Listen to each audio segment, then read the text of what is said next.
In the tranquil village of St. Mary Mead, a shocking murder shatters the autumn calm. Young equestrian Henry Ashford is gunned down during a countryside ride, and the killer is one of 4 companions: the secretive guide, the charming friend, the stern trainer, or the ambitious rival. As whispers of scandal ripple through the village, Miss Jane Marple, with her sharp eyes and quiet wisdom, unravels a web of jealousy, betrayal, and deadly ambition. A scratched cartridge, a lost button, and a hidden motive led her to the truth. But can she catch the killer before they strike again? Dive into the fatal horseback ride, where every clue counts and no secret stays buried. Chapter 1. The Countryside Excursion. The late autumn sun cast a mellow glow over the tidy gardens of St. Mary Mead, where Miss Jane Marple sat in her wicker chair, her knitting needles clicking rhythmically as she worked on a pale lavender scarf. From her cottage window, she could see the village green, where children played and the postman cycled lazily along the lane. St. Mary Mead was a place of predictable routines, yet it was seldom dull, for its inhabitants provided an endless tapestry of human foibles, which Miss Marple observed with the keen eye of a naturalist studying rare specimens. Today, however, the village hummed with an unusual energy, stirred by news from Willow Grange, the grand estate 2 miles hence, owned by Colonel Harwood, a bluff, red-faced gentleman whose love for horses rivaled his love for order. The talk of the village was the upcoming equestrian competition, a highlight of the county's social calendar, where riders from far and wide would vie for a handsome purse and a coveted title. Miss Marple, though no enthusiast of horses herself, found the excitement contagious, for it brought out the rivalries and ambitions that lay beneath the surface of polite society. She had overheard snippets at the butcher's and the haberdashery. Young Henry Ashford, a local lad with a gift for riding, was favoured to win. But the chatter had taken a darker turn, for only 3 days prior, Henry had been struck down during a leisurely ride through the Grange's wooded trails, felled by a single rifle shot. The police, led by the capable but overworked Inspector Craddock, were at a loss, and the village buzzed with theories, each more fanciful than the last. Miss Marple's interest was piqued, not by the gossip itself, but by the patterns it suggested. She had long ago learned that beneath the surface of every scandal lay a truth as simple as it was human. As she sipped her tea, her mind wandered to a similar incident years ago in St. Mary Mead, when a young man's untimely death had revealed a tangle of envy and deceit. "People do not change," she murmured to herself, her needles pausing briefly. That evening, Mrs. Dolly Bantry, her old friend and confidant, arrived for tea, her cheeks flushed from the brisk walk across the village. Dolly was a woman of robust opinions and an insatiable appetite for news, and she wasted no time in sharing what she had gleaned.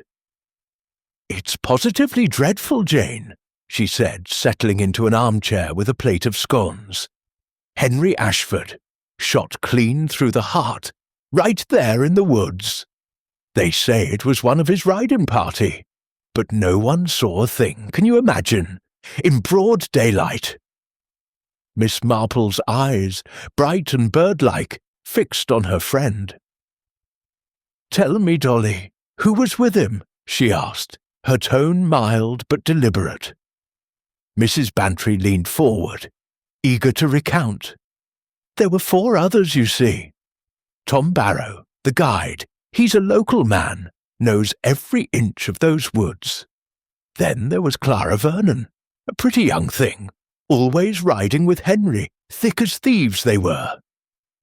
Margaret Holt, his trainer, a tough sort, all business. And Lionel Drake, another rider, a rival, they say, with a sharp tongue and sharper ambitions.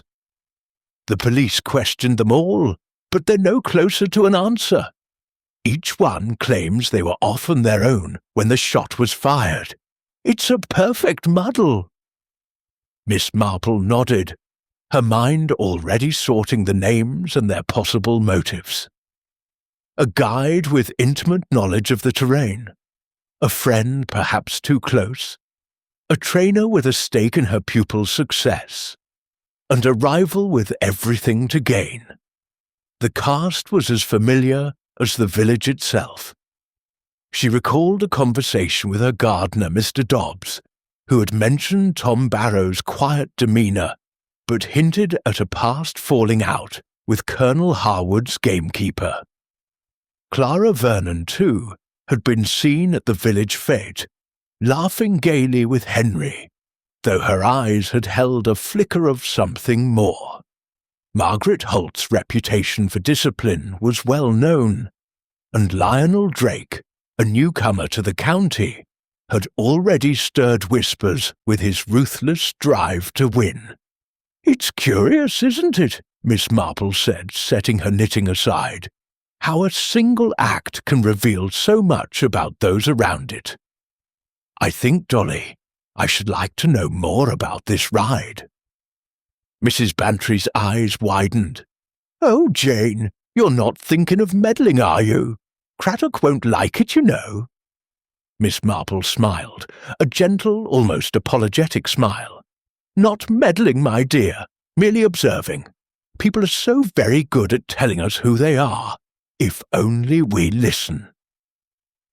As Mrs. Bantry chattered on, Miss Marple's thoughts drifted to the woods of Willow Grange, picturing the narrow trail, the rustle of leaves, and the crack of a rifle shot that had shattered the autumn calm.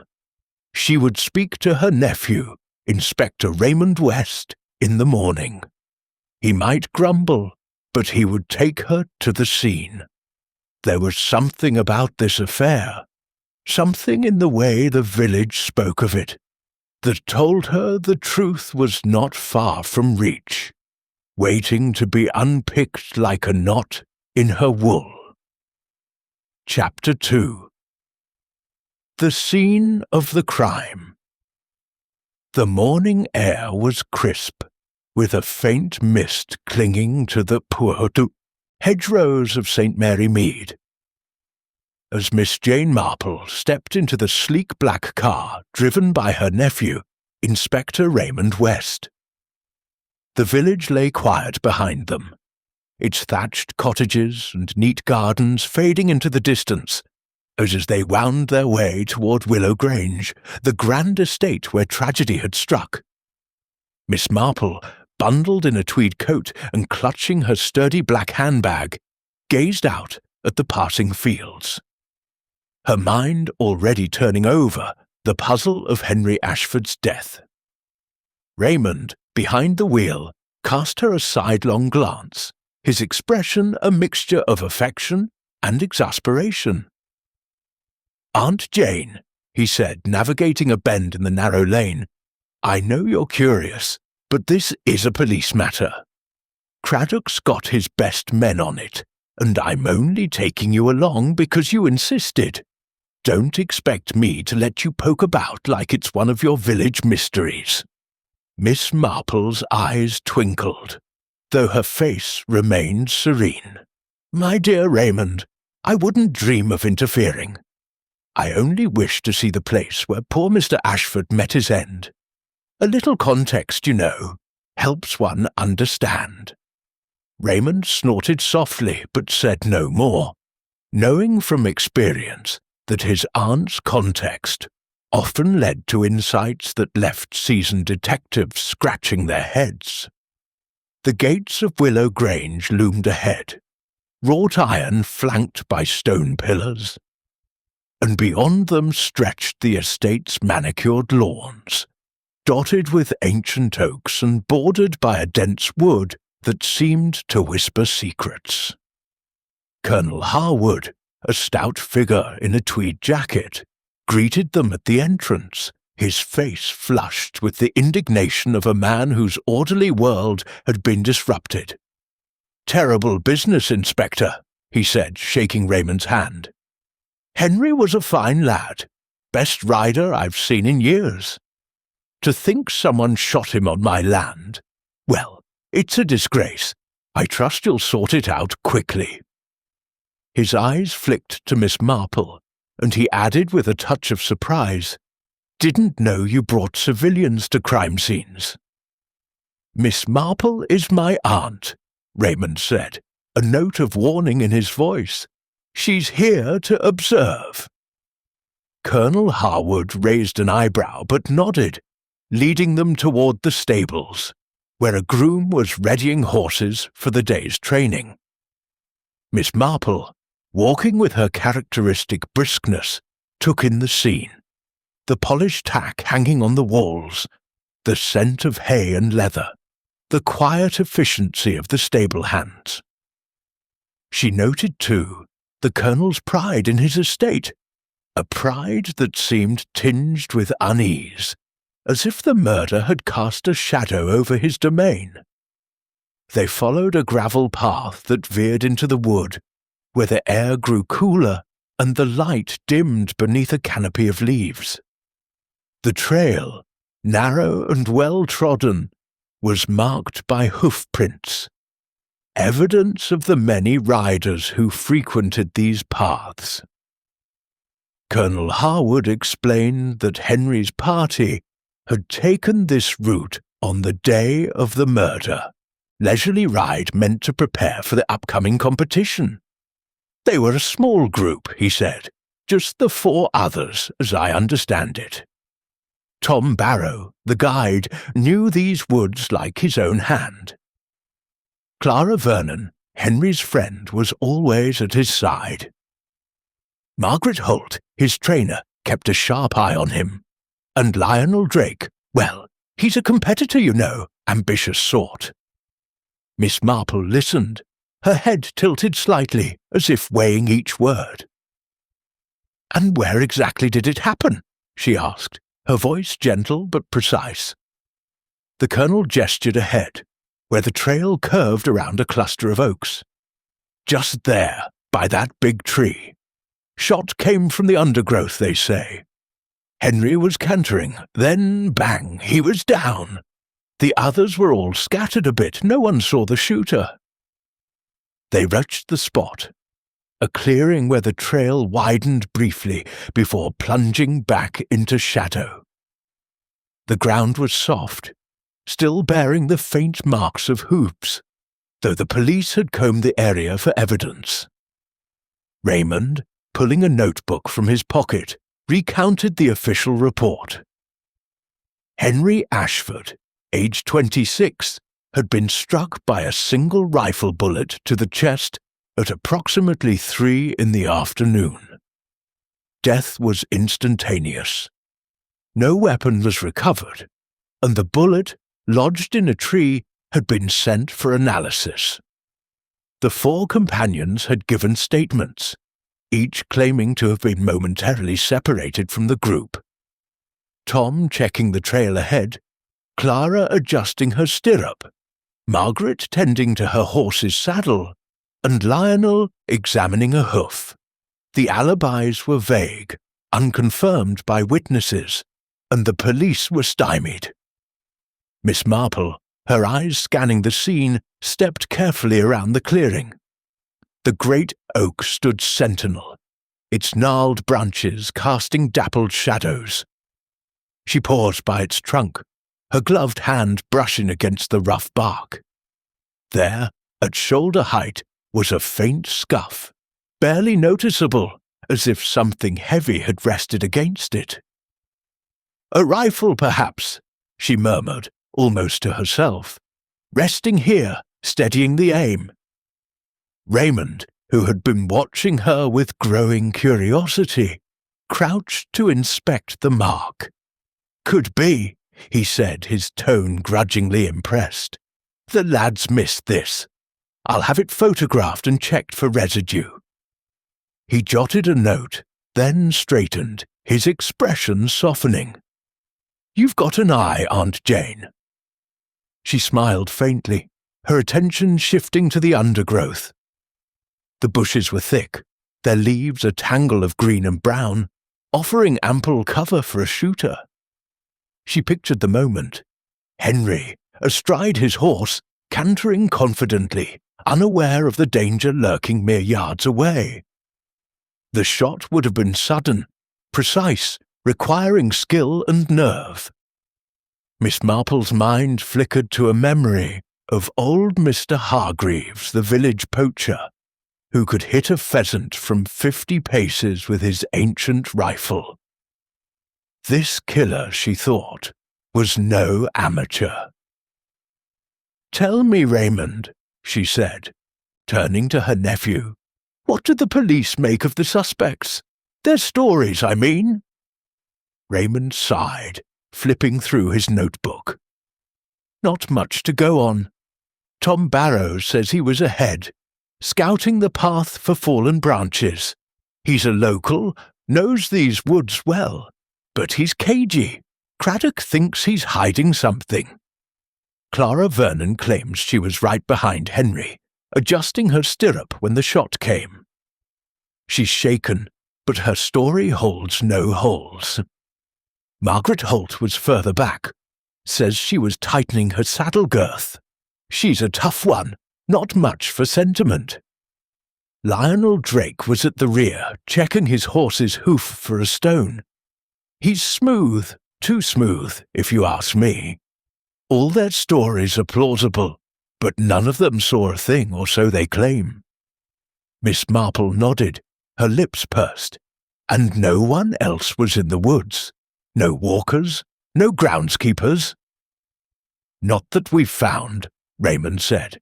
"The Grange is private land, and the Colonel keeps it tight. His gamekeeper, old Jenkins, was patrolling the far side that day.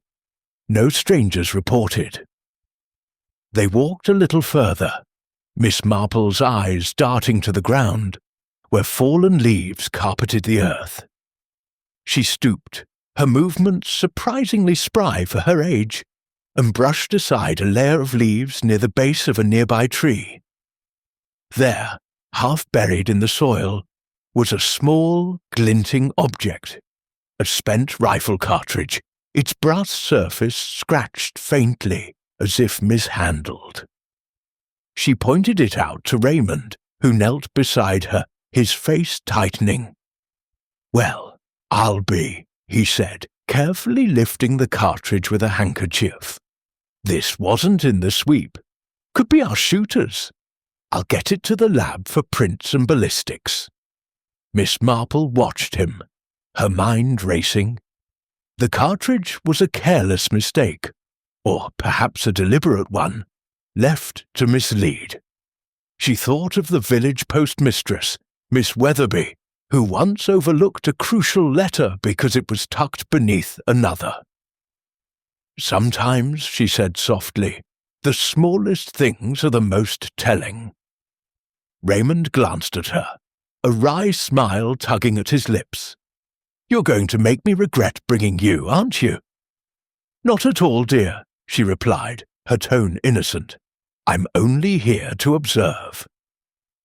They lingered a while longer, Miss Marple taking mental notes of the terrain, the angle of the trail, the density of the foliage, the distance to the nearest estate boundary. She imagined the group riding single file, their horses' hooves muffled by the soft earth, the sudden crack of the shot shattering the peace. Who among them had the skill to fire such a shot? Tom Barrow, with his woodsman's knowledge, could navigate the undergrowth unseen. Clara Vernon, young and agile, might have slipped away unnoticed. Margaret Holt, with her disciplined air, had the focus of a marksman. And Lionel Drake, the rival, had the motive, ambition, that old and deadly spur, As they returned to the car, Colonel Harwood joined them, his face still clouded with displeasure. "Anything useful, Inspector?" he asked. "Possibly," Raymond said, holding up the bagged cartridge. "We'll need to speak to your staff again, Colonel. Someone might have seen more than they realized." The Colonel nodded, though his eyes narrowed. "I run a tight ship, Inspector. My people are loyal, but you'll have what you need." Miss Marple, standing slightly apart, watched the exchange. The Colonel's pride, she thought, was a shield, but even shields had cracks. She recalled a conversation with Mrs. Clement, the vicar's wife, who had mentioned the Colonel's fondness for Henry, almost like a son. Had that fondness stirred jealousy in another? She filed the thought away, her mind already weaving the threads of the case into a pattern. As they drove back to St. Mary Mead, Raymond broke the silence. "You're awfully quiet, Aunt Jane. What's brewing in that head of yours?" Miss Marple adjusted her gloves, her expression placid. "Only that people are so very predictable, Raymond.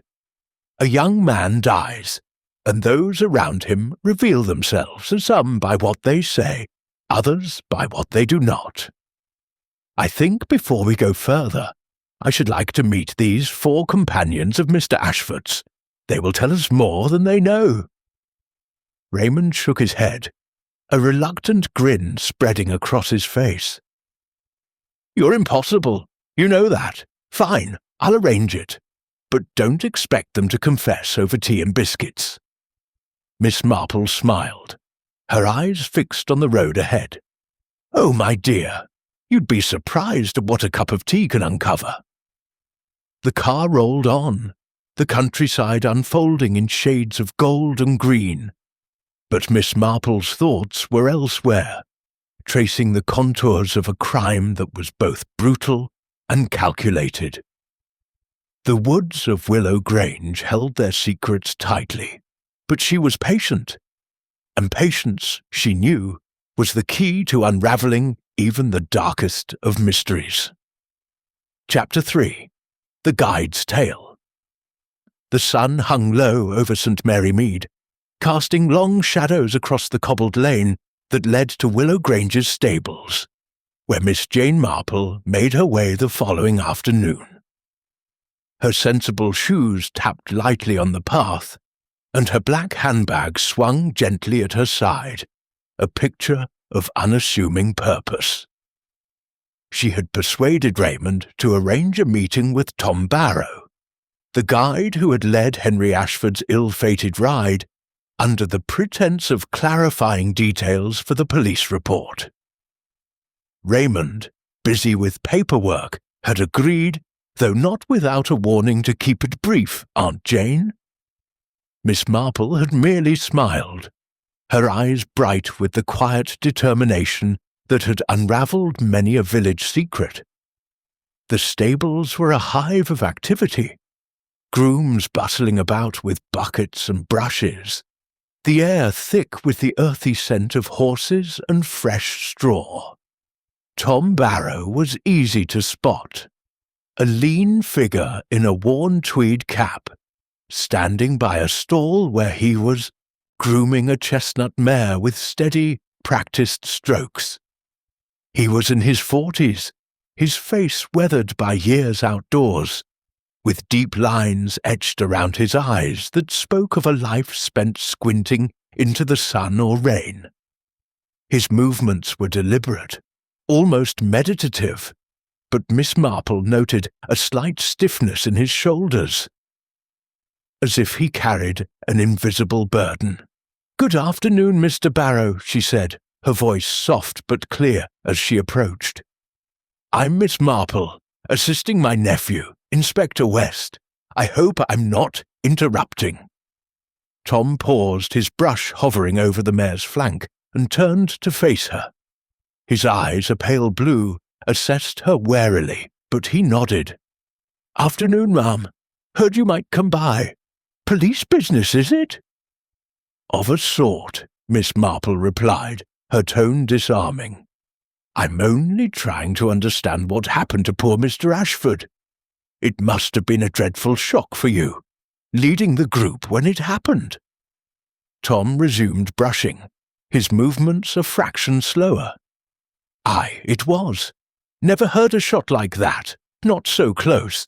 Turned my blood cold."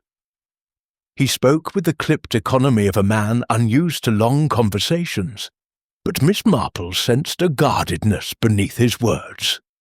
She settled onto a nearby bench, her hands folded neatly in her lap, her expression one of kindly interest. "You know these woods better than most, I'm told. It must be a comfort, having such familiar ground to guide on." Tom grunted, his eyes on the mare. "Been walking those trails since I was a lad. Know every route and ridge. Colonel Harwood trusts me to keep his riders safe." A shadow crossed his face, and Miss Marple caught it, like a flicker of candlelight revealing a hidden corner. "And you were ahead of the group that day, checking the path?" she asked, her voice as gentle as a breeze. "Aye," he said, his brush moving rhythmically. "There'd been a storm the week before, brought down some branches. I went ahead to make sure the trail was clear. Heard the shot behind me, turned back, and there was Henry, slumped in the saddle, blood everywhere." His voice was steady, but his hand faltered briefly, and the mare snorted, sensing the change. Miss Marple nodded sympathetically. "It must have been terrible, finding him like that. Did you see the others at all, before or after?" Tom's eyes flicked to her, then away. "They were scattered, like they said. Clara was closest to Henry, maybe 20 yards back. Margaret was further off, fussing with her horse. Lionel was at the rear, said he was checking a hoof. I didn't see none of them clear till after, when we all came together." His tone was matter-of-fact, but Miss Marple noted the careful choice of words, as if he were reciting a rehearsed line. She tilted her head, her gaze soft but searching. "Mr. Ashford was a fine rider, I hear. Did you know him well?" Tom shrugged, his cap casting a shadow over his face. "Well enough. Good lad. Never gave me trouble. Always polite, not like some of the toffs we get. He had a way with horses, could calm a skittish one with a word." There was a note of respect in his voice, but also a distance, as if he were speaking of someone he admired from afar. Miss Marple's needles, had they been in her hands, would have clicked thoughtfully. Instead, she adjusted her gloves, her mind turning over Tom's demeanour. He was a man of the land, rooted in the rhythms of Willow Grange, yet there was something unspoken in his manner, a tension that reminded her of old Mr. Sims, the village carpenter, who had once concealed a family debt out of pride. "And the others in the group," she said, "were they as agreeable?" Tom's brush slowed again, and he glanced at her, his expression unreadable. "Clara's a nice enough girl, bit flighty. Margaret's all business, runs a tight ship. Lionel, well, he's not one for small talk, keeps to himself mostly." He hesitated, then added, "They all got on with Henry, far as I saw." Miss Marple smiled, her eyes crinkling. "You must see a great deal, Mr. Barrow, guiding so many riders. People forget how much a guide notices, the little things, the way someone holds their reins or glances at another." Tom's mouth twitched, almost a smile, but his eyes remained guarded. "I keep my eyes on the trail, ma'am. Don't much care for folks' business." "Of course," Miss Marple said, rising from the bench. "You've been most helpful, Mr. Barrow. I shan't keep you from your work." She paused as if struck by a sudden thought.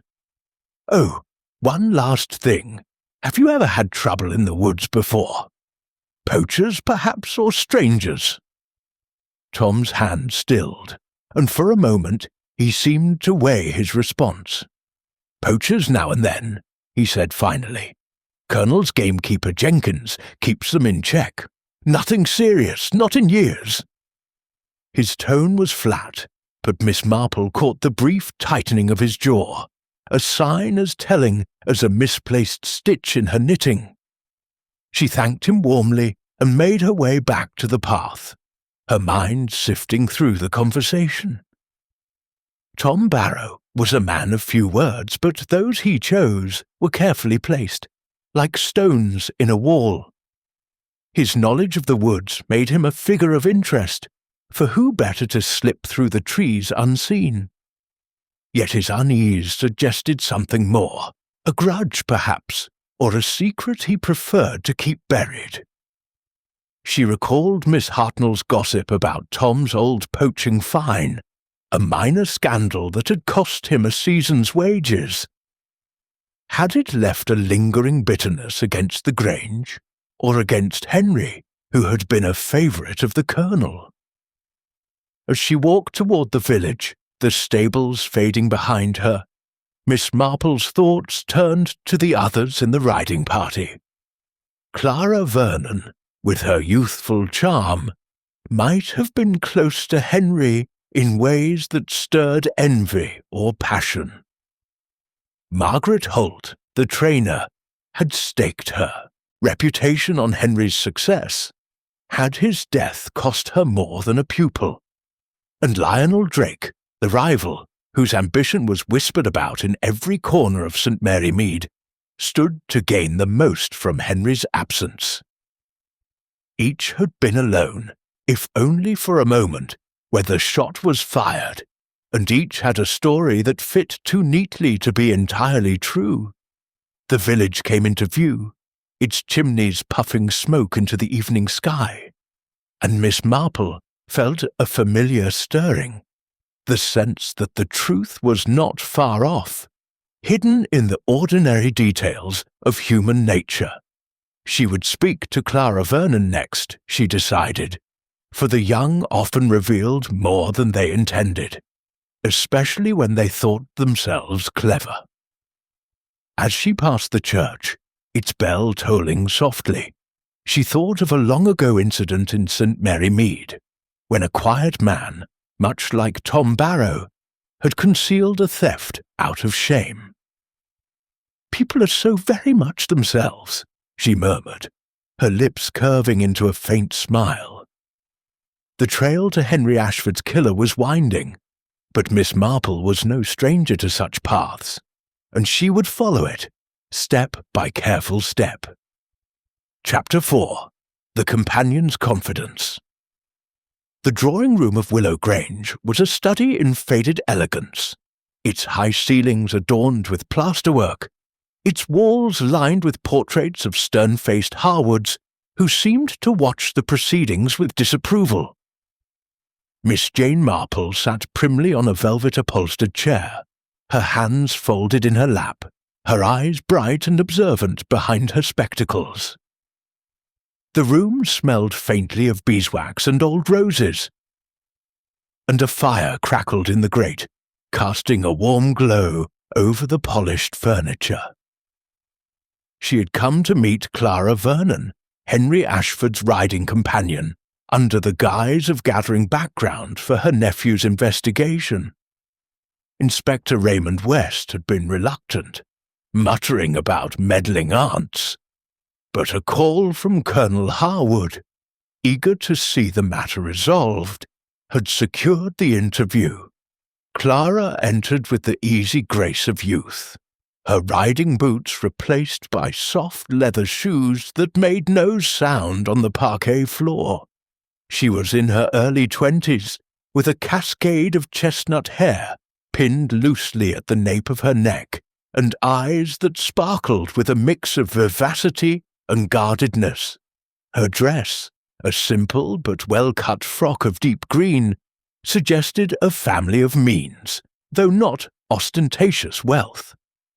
She smiled at Miss Marple, a bright, practised smile that did not quite reach her eyes, and took a seat across from her, arranging her skirt with care. "Good afternoon, Miss Marple," Clara said, her voice light and musical. "Colonel Harwood said you wanted to talk about Henry. It's all so dreadful, isn't it? I still can't believe he's gone." Her fingers twisted a handkerchief in her lap, a small gesture that Miss Marple noted as more theatrical than heartfelt. "Indeed, my dear," Miss Marple replied, her tone warm and sympathetic. "It's a terrible loss, especially for someone so young and promising. I understand you were close to Mr. Ashford. It must be very hard for you." Clara's eyes flickered, and she nodded, dabbing at the corner of one eye with the handkerchief. "Oh yes, we were great friends. Henry was such a dear, so kind, so full of life. He loved riding, you know, and he was awfully good at it. Everyone said he'd win the competition." Her voice trembled slightly, but Miss Marple, with her keen sense for human nature, detected a note of calculation, as if Clara were measuring the effect of her words. She leaned forward slightly, her expression one of gentle concern. It must have been a shock, hearing that shot in the woods. "Could you tell me what happened, from your point of view? It's so helpful to hear it firsthand." Clara hesitated, her fingers tightening on the handkerchief. "It was all so quick," she said, her gaze drifting to the fire. "We were riding along, just the five of us, Tom leading, then Henry, me, Margaret, and Lionel at the back. I was right behind Henry, you see, maybe a horse's length or two. I'd stopped for a moment to fix my stirrup. It was slipping, and I didn't want to fall behind. Then there was this awful crack, like a branch snapping, only louder. I looked up, and Henry was falling, his horse rearing.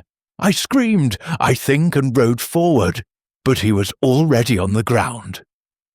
Her voice caught, and she pressed the handkerchief to her lips.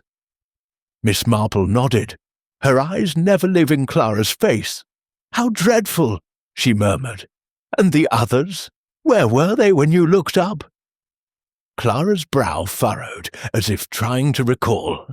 Tom was ahead, out of sight around the bend. I heard him shout after the shot, and he came galloping back. Margaret was behind me, maybe 30 yards, fiddling with her saddle. Lionel was further back, near the trees. He said he was checking his horse's hoof. We all came together after, but it was chaos. No one knew what had happened." She shook her head, her expression one of bewildered innocence. Miss Marple's mind, sharp as ever, sifted through the details. Clara's account matched the others in its essentials, yet there was something in her delivery. A touch too polished, perhaps, like a schoolgirl reciting a well-rehearsed lesson. She thought of Miss Lucy Price, a young woman from St. Mary Mead, who had once spun a tale of lost earrings to cover a flirtation gone awry. Clara's manner was not dissimilar, all charm and fragility, but with an undercurrent of control. "You and Mr. Ashford were close, you said," Miss Marple continued, her voice as soft as a lullaby. "Did you ride together often?" "Oh, yes," Clara said, brightening. "Almost every day, when he wasn't training with Margaret. We'd take the trails, talk about the competition, or just, well, laugh. Henry had a wonderful laugh." Her smile softened, and for a moment Miss Marple glimpsed genuine affection, though whether it was for Henry or the memory of him was unclear. "And the others in the group," Miss Marple said, tilting her head. Did they share your fondness for him? I imagine a young man like Mr. Ashford had many admirers." Clara's smile faltered, and she glanced at her hands. "Oh, I suppose so. Tom liked him well enough. He's not one for chatter, but he never complained about Henry. Margaret was strict, but she thought the world of him as a rider. She said he was her ticket to the big leagues." She paused, then added, her voice dropping, "Lionel, though, he was different. Always watching Henry, like he was sizing him up. They were rivals, you know, for the competition. Lionel's awfully competitive." Miss Marple noted the shift in Clara's tone, the way her eyes narrowed slightly when she spoke of Lionel Drake. "Competitive?" she repeated thoughtfully. "That can be a powerful thing, can't it? I remember a young man in my village, quite a fine cricketer, who let rivalry cloud his judgment. It's curious how ambition can twist one's perspective." Clara nodded, a little too quickly. "Yes, exactly.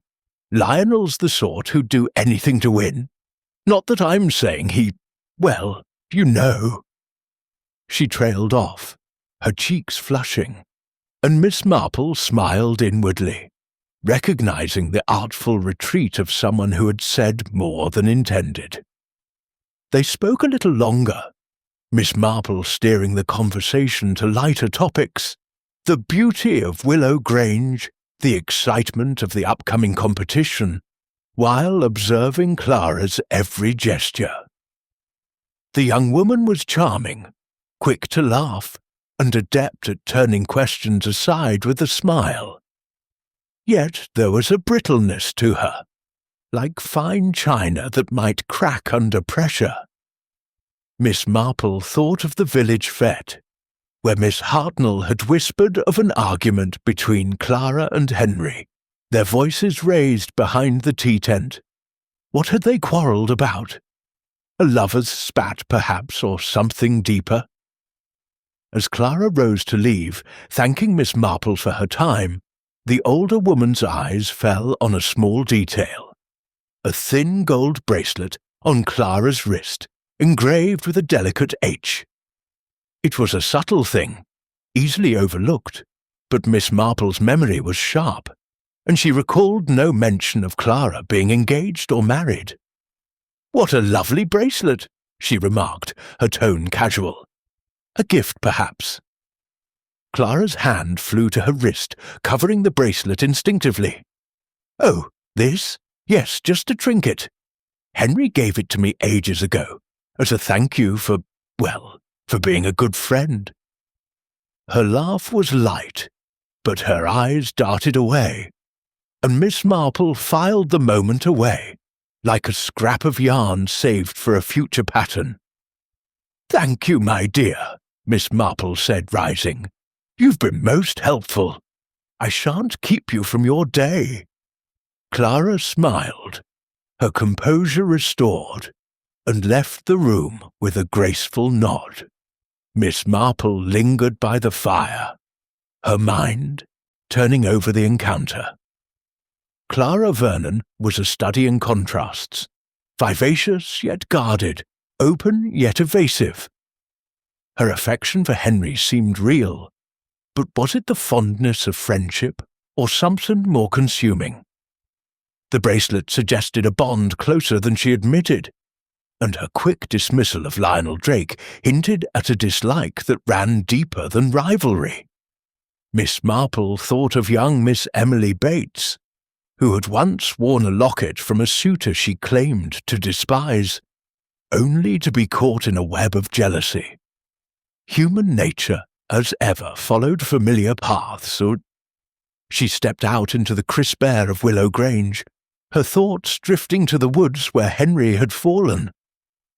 Clara's story, like Tom Barrow's, was plausible, but its edges were too neat, like a hem stitched too tightly. The truth, Miss Marple knew, lay in the loose threads, the bracelet, the argument, the glance that lingered too long. She would speak to Margaret Holt next, the trainer whose discipline might mask a motive as old as ambition or loss.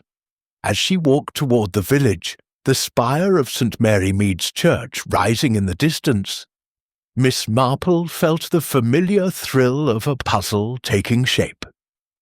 Its pieces scattered, but within reach, waiting for her patient hands to fit them together. Chapter 5. The Trainer's Temper.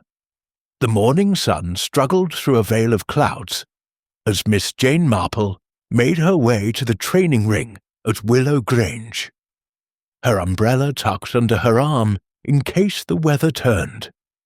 The air was damp, carrying the scent of wet grass and leather, and the distant whinny of horses punctuated the quiet.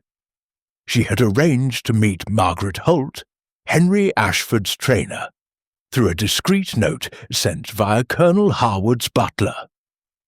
Her nephew, Inspector Raymond West, had raised an eyebrow at her persistence, but provided a car to take her to the estate, muttering something about keeping out of Craddock's way. Miss Marple, with her usual serenity, had assured him she was merely gathering impressions, though her sharp eyes missed nothing. The training ring was a wide oval of packed earth, bordered by a low wooden fence, where a young rider was guiding a skittish gelding through a series of jumps. Margaret Holt stood at the centre, her posture rigid, her voice cutting through the air like a whip. "Keep your heels down, boy.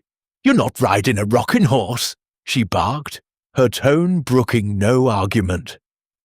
She was a woman in her late 40s, tall and wiry, with a face tanned and lined from years under the sun.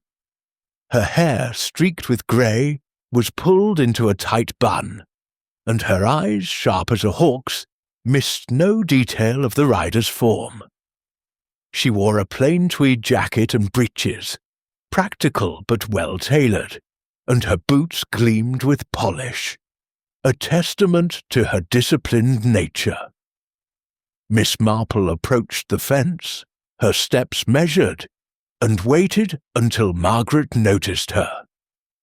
The trainer's gaze flicked over, assessing her with a glance that was neither welcoming nor hostile. "You must be Miss Marple," she said, striding over, her voice brisk. "Colonel said you'd be coming. Something about the police inquiry. I've got 10 minutes before the next rider. Let's make this quick." Her tone was blunt, but Miss Marple, accustomed to all manner of temperaments, smiled warmly. "Of course, Miss Holt," she said, her voice soft and deferential. "I shan't take much of your time. I only wish to understand a little about poor Mr. Ashford and what happened that day. It's so troubling, such a loss." Margaret's expression softened slightly, though her jaw remained set. "Henry was the best I ever trained," she said, crossing her arms. "Natural talent, strong seat, and a head for strategy. He could have gone national, maybe international. Losing him was a blow, not just to me, but to the sport." Her words were clipped, but there was a fierceness in them, as if Henry's death were a personal affront. Miss Marple nodded, her eyes gentle but watchful.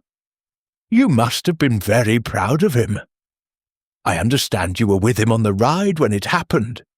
Could you tell me how it unfolded?"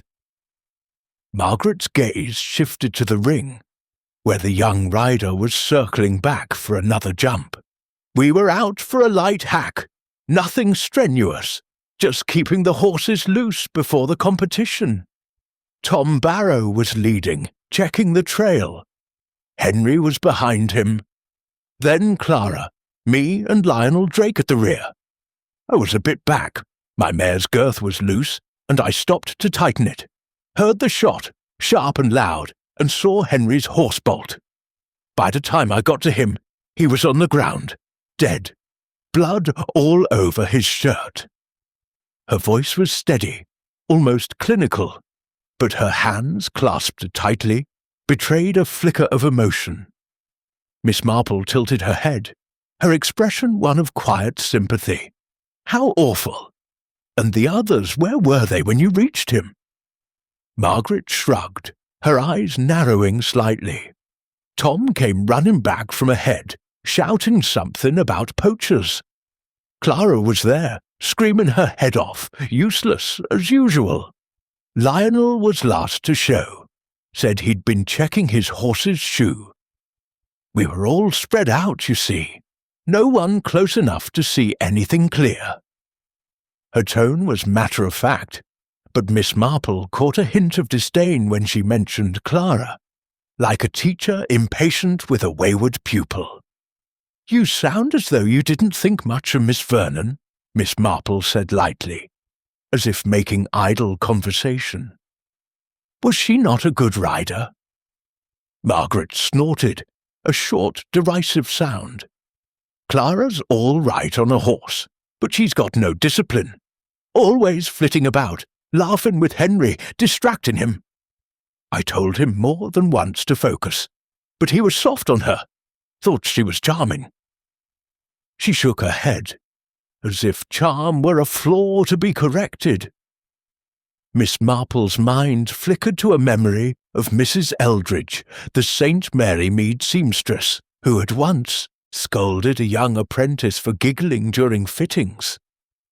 There was a similarity in Margaret's tone, a proprietary edge that suggested she saw Henry as more than a pupil, perhaps a project, or even a legacy. "And Mr. Drake," she ventured, "the other rider in the group, did he get along with Mr. Ashford?" Margaret's eyes flashed, and she turned to face Miss Marple fully, her expression hardening. "Lionel Drake's a snake, all smiles and polish, but he'd sell his own mother to win a ribbon. He and Henry were neck and neck for the competition, and Lionel knew it. I saw him watching Henry, always calculating, looking for weaknesses. If anyone had a reason to want Henry out of the way, it's him." Her voice was low, almost a growl, and Miss Marple noted the intensity, as if Margaret were defending her own honour as much as Henry's. "That's a strong accusation," Miss Marple said, her tone mild but probing. "Do you think Mr. Drake capable of such a thing?" Margaret hesitated, her gaze flicking to the ground. "I'm not saying he did it," she said carefully. "I'm saying he's the type who could. Ruthless, that's what he is. I've seen his kind before, men who'd rather burn the board than lose the game." She turned back to the ring, shouting at the rider to straighten his posture, her voice sharp enough to startle a nearby sparrow. Miss Marple watched her, her mind sifting through the trainer's words. Margaret Holt was a woman of iron, her life devoted to the precision of her craft, yet there was a passion in her defence of Henry that suggested a deeper attachment. Was it pride in a star pupil, or something more personal? She thought of old Miss Carver, the village schoolmistress, who had poured her heart into a gifted student only to see him leave for grander things. Loss, Miss Marple knew, could breed resentment, even in the most disciplined of hearts. "Mr. Ashford's success must have meant a great deal to you," she said, her voice gentle. "I imagine it's not easy, training someone so talented, only to lose them." Margaret's shoulders stiffened, but she didn't turn. "It's the job," she said curtly. "You build them up, you push them, and sometimes they fall. That's the way of it."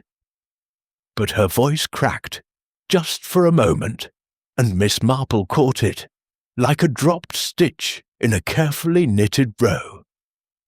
They spoke a little longer, Miss Marple steering the conversation to the routine of training, the demands of the competition, and Margaret's long tenure at Willow Grange.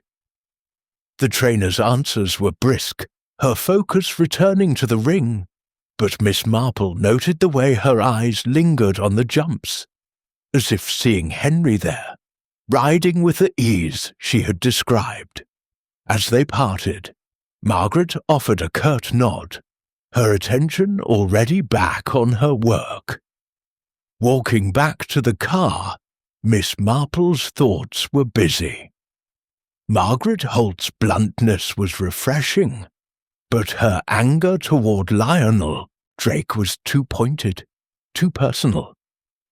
Was it genuine suspicion, or a deflection from her own motives? Her investment in Henry's career was clear, but had his death cost her more than a chance at glory? Financial ruin, perhaps, or a blow to her reputation? And then there was her disdain for Clara, a hint of jealousy that reminded Miss Marple of Mrs. Pritchard, who had once resented a younger woman's charm in St. Mary Mead.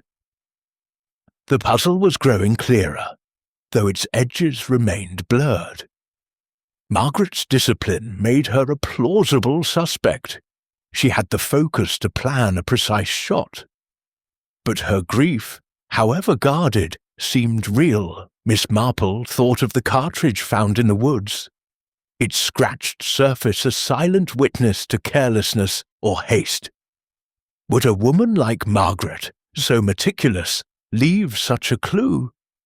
The answer lay in the others, in the threads of rivalry, affection, and ambition that bound them to Henry's death. She would speak to Lionel Drake next, the man whose name sparked such venom in Margaret's voice. As the car rolled towards St. Mary Mead, the village's quiet lanes unfolding before her, Miss Marple felt the familiar pull of a mystery, its secrets waiting to be teased out, like knots in a skein of wool. Chapter 6. The Rival's Ambition, the Blue Boar Inn, a half-timbered establishment on the edge of St. Mary Mead, was a place of polished brass and hearty fare, its low ceilings and dark beams exuding an air of cosy antiquity. Miss Jane Marple sat at a corner table by a window overlooking the village green, her hands folded neatly over her handbag, a pot of tea steaming gently before her. The inn was quieter than usual, its lunchtime bustle faded, leaving only a few locals nursing pints at the bar. She had arranged to meet Lionel Drake, Henry Ashford's rival, here, far from the formality of Willow Grange, where she hoped the casual setting might loosen his guard. Inspector Raymond West had grumbled about her interviews, but a call from Colonel Harwood, impatient for progress, had smoothed the way. Miss Marple's request had been framed as a simple chat to clarify details, though her purpose was far sharper. Lionel Drake arrived promptly, his tall frame filling the doorway as he ducked under the lintel.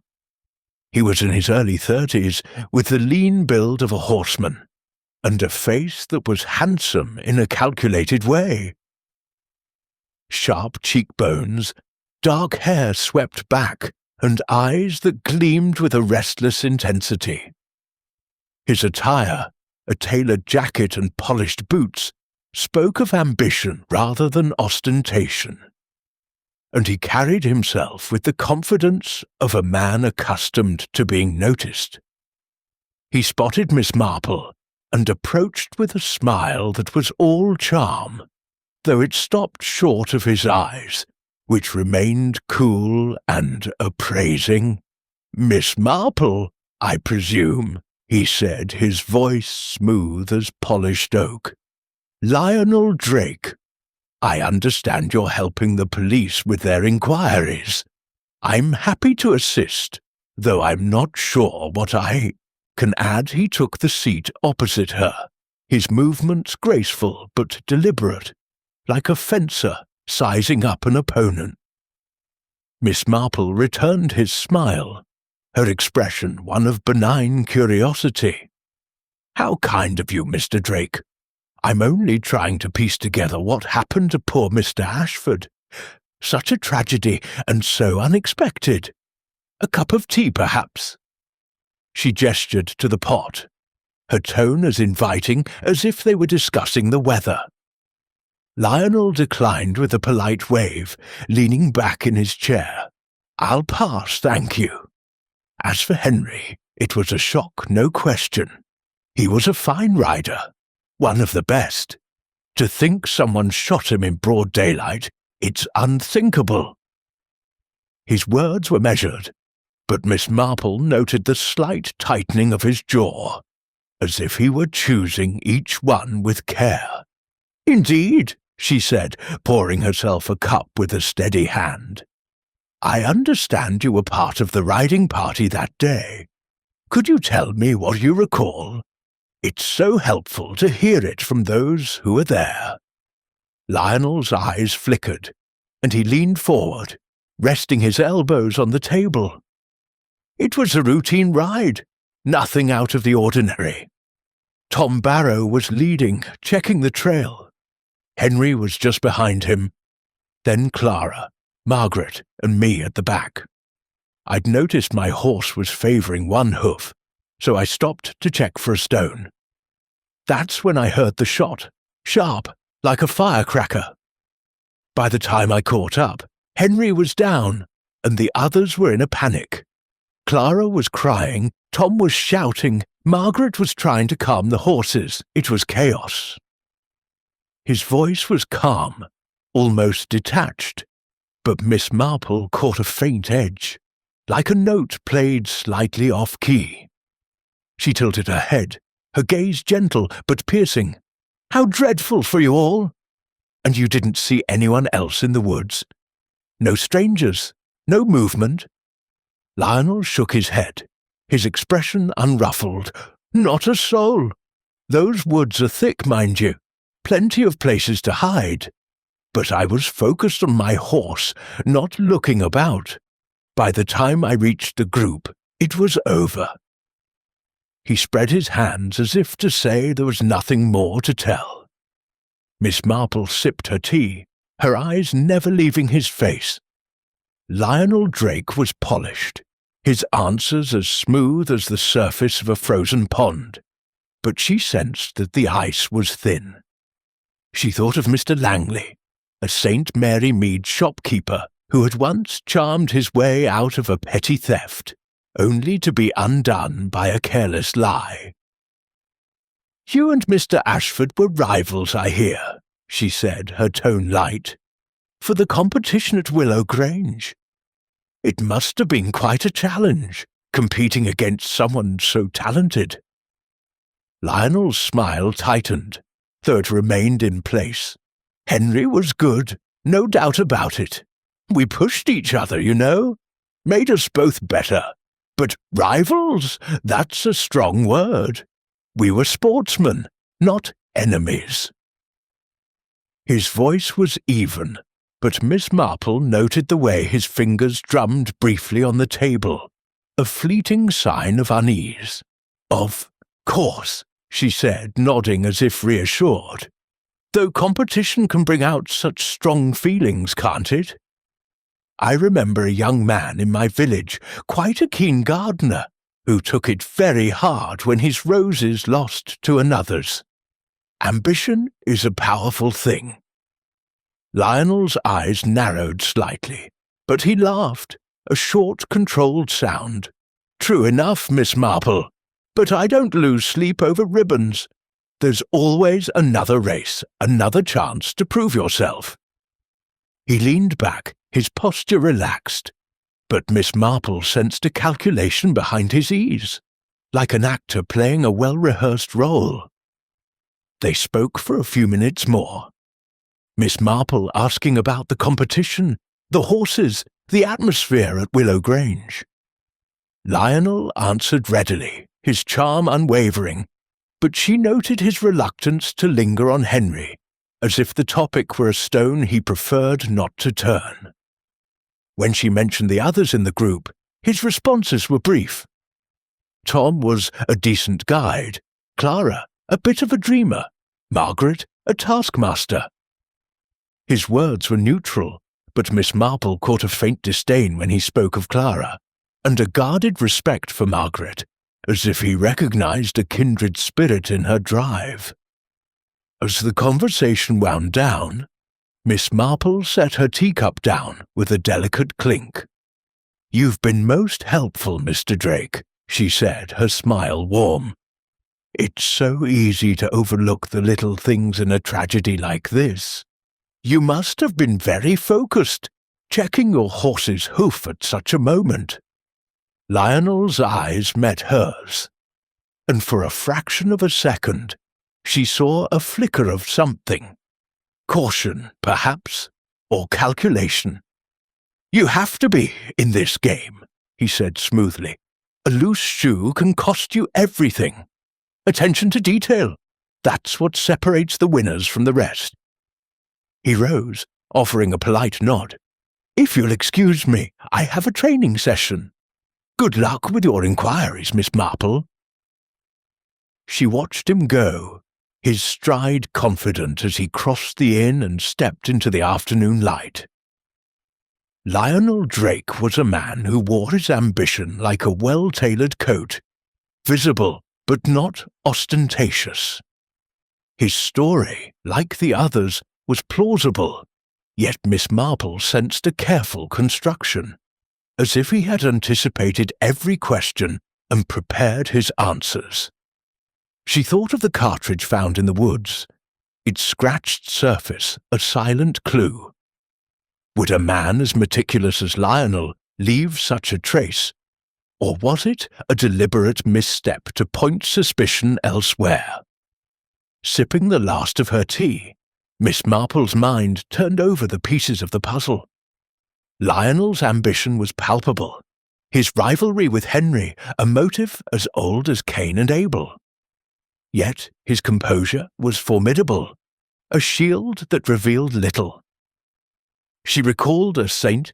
Mary Mead card game, where a young man had bluffed his way to victory with a smile as polished as Lionel's.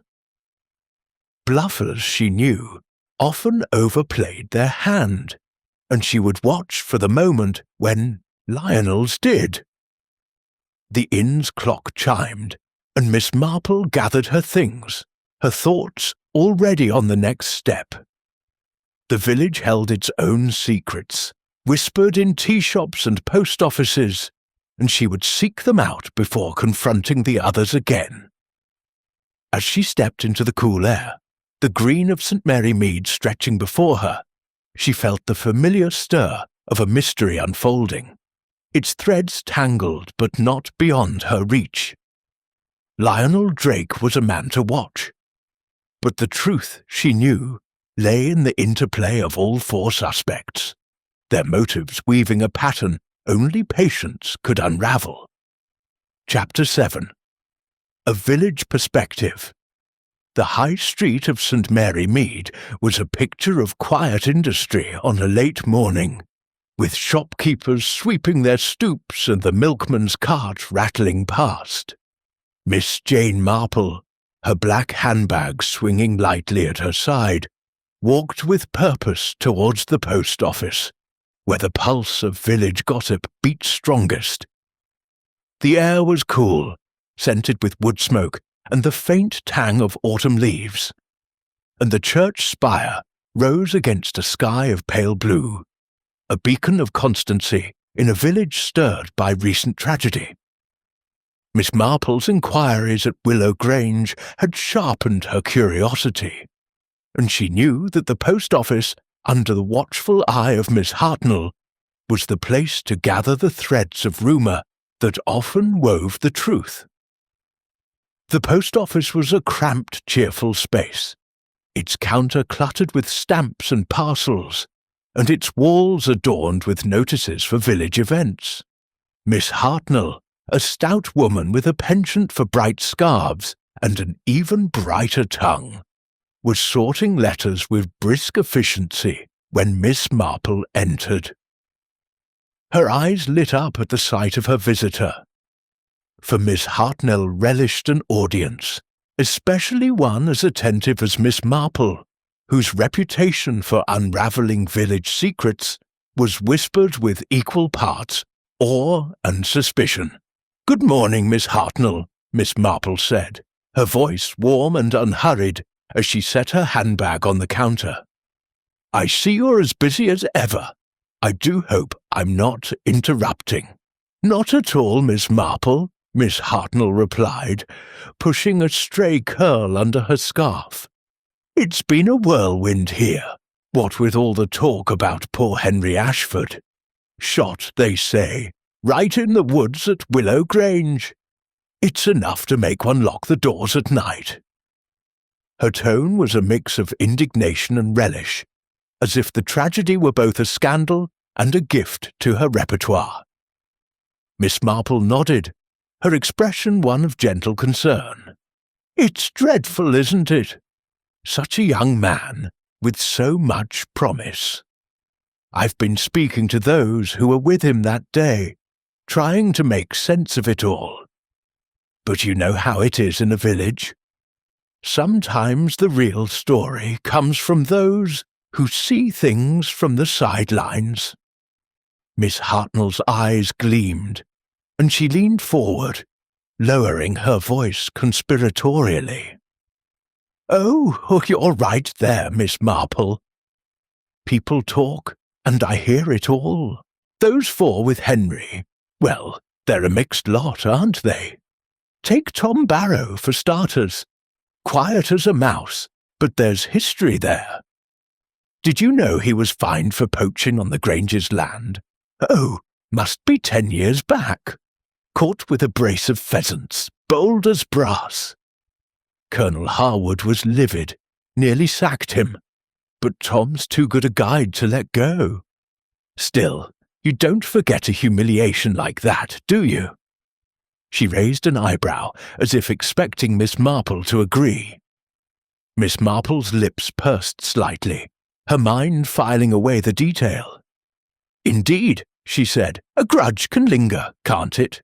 Though Mr. Barrow seems so steady. And the others, Miss Vernon, perhaps? She was close to Mr. Ashford, I hear." Miss Hartnell's smile turned sly. "Close is the word, Miss Marple.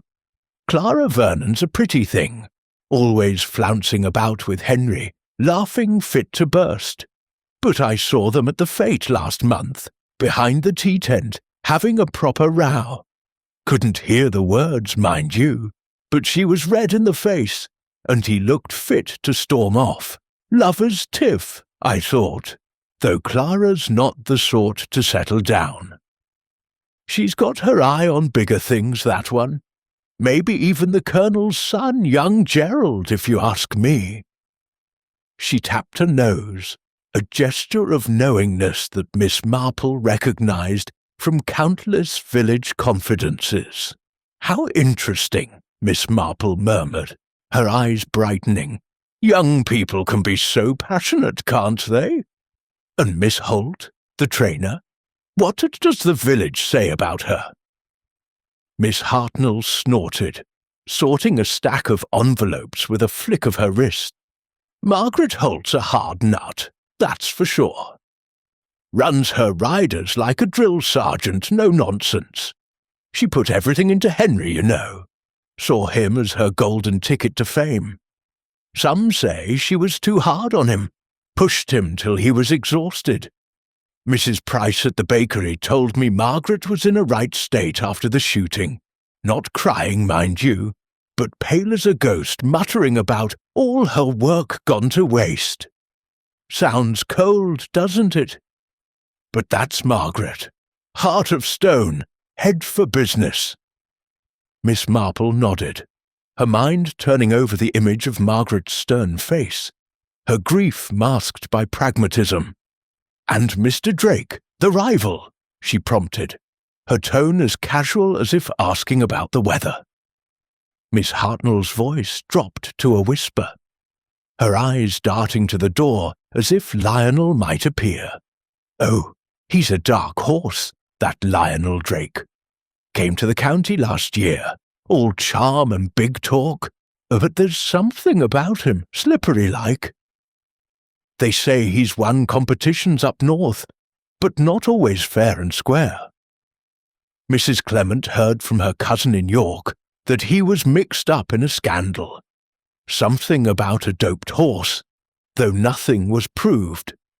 He was after that prize at Willow Grange, no mistake, and Henry was in his way. If you want my opinion, Miss Marple, he's the one to watch." She folded her arms, satisfied with her verdict. Miss Marple smiled, her expression one of polite appreciation. "You do have a way of seeing things, Miss Hartnell. It's remarkable how much one learns in a place like this. Have there been any other whispers? About the woods, perhaps? Or strangers about?" Miss Hartnell frowned, thinking, "Well, now you mention it, old Jenkins, the Colonel's gamekeeper was in here last week, grumbling about trespassers. Said he'd found cigarette ends near the woods, not far from where it happened. Not locals, he thought. Fancy brands, not the kind you get round here. Could be nothing, of course, but Jenkins was proper put out." She paused, then added, "Oh, and Mrs. Bantry said she saw Clara riding out alone a few days before the shooting, looking furtive. Didn't think much of it at the time, but now, well, you never know, do you?" Miss Marple thanked her warmly, purchasing a few stamps to keep the exchange cordial, and stepped back into the street, her mind buzzing with the harvest of gossip. Miss Hartnell's tales, though coloured by exaggeration, held kernels of truth, like seeds scattered in a garden. Tom Barrow's poaching fine suggested a lingering resentment, perhaps against the Grange, or its favoured son Henry. Clara's argument with Henry hinted at a relationship more complex than friendship, and her solitary ride raised questions of intent. Margaret's investment in Henry's success could mask a deeper motive, financial desperation perhaps, if her livelihood depended on him.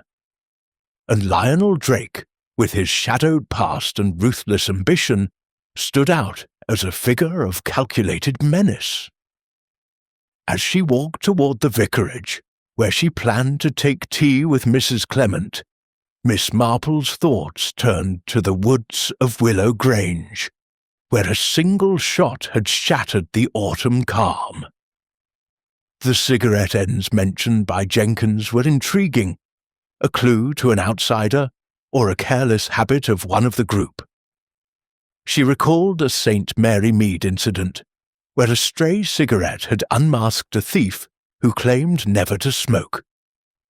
The smallest details she knew could unravel the tightest lies. At the vicarage, Mrs. Clement greeted her with a warm smile, ushering her into a cosy parlour where a tray of scones and jam awaited. The vicar's wife was a gentle soul, less prone to gossip than Miss Hartnell, but no less observant. Over tea, Miss Marple steered the conversation to Willow Grange, and Mrs. Clement, with a sigh, shared her own insights. "I always liked Henry," she said, passing a scone. "Such a kind boy, always stopping to chat with the children. Clara was devoted to him, but I wonder if it was more than she let on. I saw her once, watching him ride, with such a look in her eyes, almost possessive. And Margaret, well, she's a force, isn't she? I heard she turned down a job in London to stay with Henry. That's dedication or something else, perhaps." Miss Marple listened, her needles clicking in, her mind, though her hands were still. Mrs. Clement's words, softer than Miss Hartnell's, carried weight, painting a picture of loyalties and tensions that circled Henry's death. As she left the vicarage, the village settling into the quiet of late afternoon, Miss Marple felt the puzzle taking shape. The gossip of St. Mary Mead was a mirror, reflecting the flaws and desires of those involved. She would return to the woods, she decided, to look again at the place where Henry fell, for the truth was there, hidden in the leaves and shadows, waiting for her patient eye to find it. Chapter 8. The Hidden Clue. The woods of Willow Grange were hushed under a sky heavy with clouds, the air cool and damp as Miss Jane Marple stepped carefully along the narrow trail, where Henry Ashford had met his end. Her nephew, Inspector Raymond West, walked beside her, his expression a mix of resignation and curiosity, his notebook tucked under his arm. Miss Marple had insisted on returning to the scene, citing a need to clarify her thoughts, though Raymond suspected she was chasing one of her hunches. The morning was quiet, save for the rustle of leaves underfoot and the distant call of a wood pigeon, and the path, still marked by hoofprints, wound through ancient oaks, whose branches formed a canopy overhead. Miss Marple's sensible shoes made soft impressions in the earth, and she leaned lightly on her umbrella, using it as much for balance as for show. Her eyes, bright and unyielding despite her age, scanned the surroundings with the precision of a tailor measuring cloth. She had spent the previous day sifting through the village's gossip, gleaned from Miss Hartnell and Mrs. Clement, and each whisper had added a thread to the tapestry of Henry's death. Now she sought the physical traces that might confirm or unravel the stories she had heard from Tom Barrow, Clara Vernon, Margaret Holt, and Lionel Drake. "Really, Aunt Jane," Raymond said, breaking the silence as they neared the clearing where the tragedy had occurred. "I don't know what you expect to find. Craddock's team went over this place with a fine-tooth comb. The cartridge you spotted last time was a stroke of luck, I'll grant you. But we're still waiting on the lab results. What's left to see?" Miss Marple smiled faintly, her gaze fixed on the great oak that marked the spot of the shooting. "Oh, my dear Raymond, there's always something left to see. The police are very thorough, of course, but they look for what they expect to find. Sometimes it's the unexpected that matters most." Her tone was gentle, but there was a firmness beneath it, like the quiet strength of a well-stitched seam. They reached the clearing, where the trail widened briefly, the ground still bearing faint scars from the chaos of that day. The oak stood sentinel, its trunk scarred by the bullet that had passed through Henry and lodged in its bark. Miss Marple paused by the tree, her gloved hand brushing the scuff mark she had noticed before, now photographed and documented by Raymond's team. "This mark," she said, almost to herself, "suggests a rifle rested here, steadying the shot. A careful shooter, then, but perhaps hurried in the end." Raymond nodded, crouching to examine the spot again. "We've tested it for residue. Nothing conclusive yet, but it's a good lead. If the shooter was here, they had a clear line of sight to Henry." He gestured toward the trail, where a rider would have been visible through a gap in the undergrowth. "The question is, who could have slipped into position without being seen?" Miss Marple's eyes followed his gesture, picturing the scene. Henry cantering along, his horse's hooves drumming softly, the group spread out along the trail. She imagined the shooter, hidden in the dense foliage, waiting for the perfect moment. It would take skill, she murmured, and knowledge of the woods. Someone who knew exactly where to stand. She stepped away from the oak, her attention drawn to the undergrowth nearby, where brambles and ferns tangled in a thick curtain. The police had searched the area, but Miss Marple's instinct, honed by years of noticing the overlooked, urged her to look closer. She moved carefully, her umbrella parting the leaves, and stopped at a patch of earth partially hidden by a fallen branch. There, glinting faintly in the dim light, was another clue. A small metal button, its surface tarnished but bearing a faint embossed pattern, a crossed pair of riding crops. It was half buried, as if trodden into the soil in haste. "Raymond, dear," she said, pointing with her umbrella, "I believe you'll want to see this." He joined her, his eyes narrowing as he knelt to retrieve the button with a handkerchief. "Well, I'll be," he said, holding it up to the light. "This wasn't here before, or we missed it. Could belong to anyone, though. Riders, grooms, even a trespasser." He slipped it into an evidence bag, his expression thoughtful. "I'll have it checked for prints, though I doubt we'll get much. The ground's too soft for clear marks." Miss Marple nodded, her mind already racing. The button was a small thing, but small things, she knew, could unravel great secrets. She thought of a saint, Mary Mead seamstress, Mrs. Tuttle, who had once identified a thief by a missing button on his coat. "It's curious, isn't it," she said, "how such a little thing can be left behind?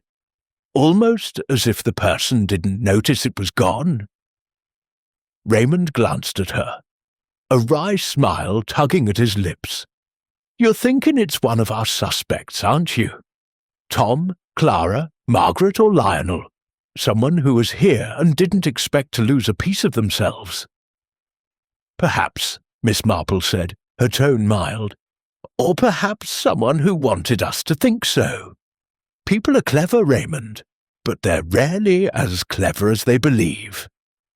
They continued their inspection. Miss Marple moving slowly around the clearing, her eyes darting from tree to ground to bush. She noted the angle of the trail, the way the foliage screened the shooter's position, and the distance to the estate's boundary, where a gate led to a public lane.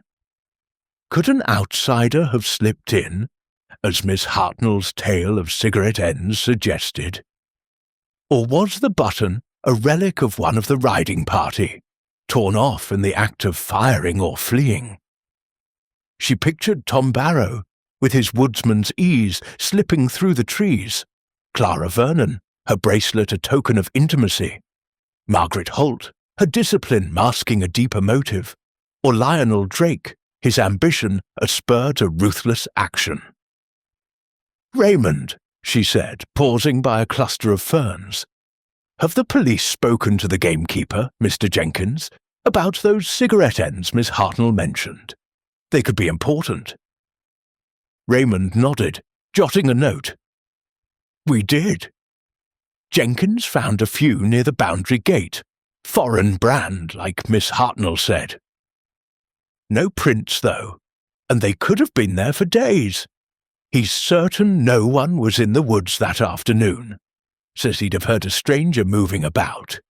But we're checking local shops to see if anyone's been buying those cigarettes." Miss Marple's lips pursed, her mind turning over the possibility of an outsider. Yet her instinct, honed by years in St. Mary Mead, pointed to the four who had been with Henry. Each had a story, each had a moment alone, and each had a reason, however buried, to wish him gone. The button, with its riding crop motif, suggested a connection to the equestrian world, but whose? She recalled Clara's elegant attire, Margaret's tailored jacket, Lionel's polished boots, and Tom's worn but functional gear. Any of them might own such a button, yet none had mentioned losing one. As they walked back toward the car, the woods growing darker under the gathering clouds, Miss Marple's thoughts turned to the cartridge found earlier. Raymond had mentioned it was being tested, but the scratch on its surface nagged at her, a detail that felt deliberate, like a signature left to mislead.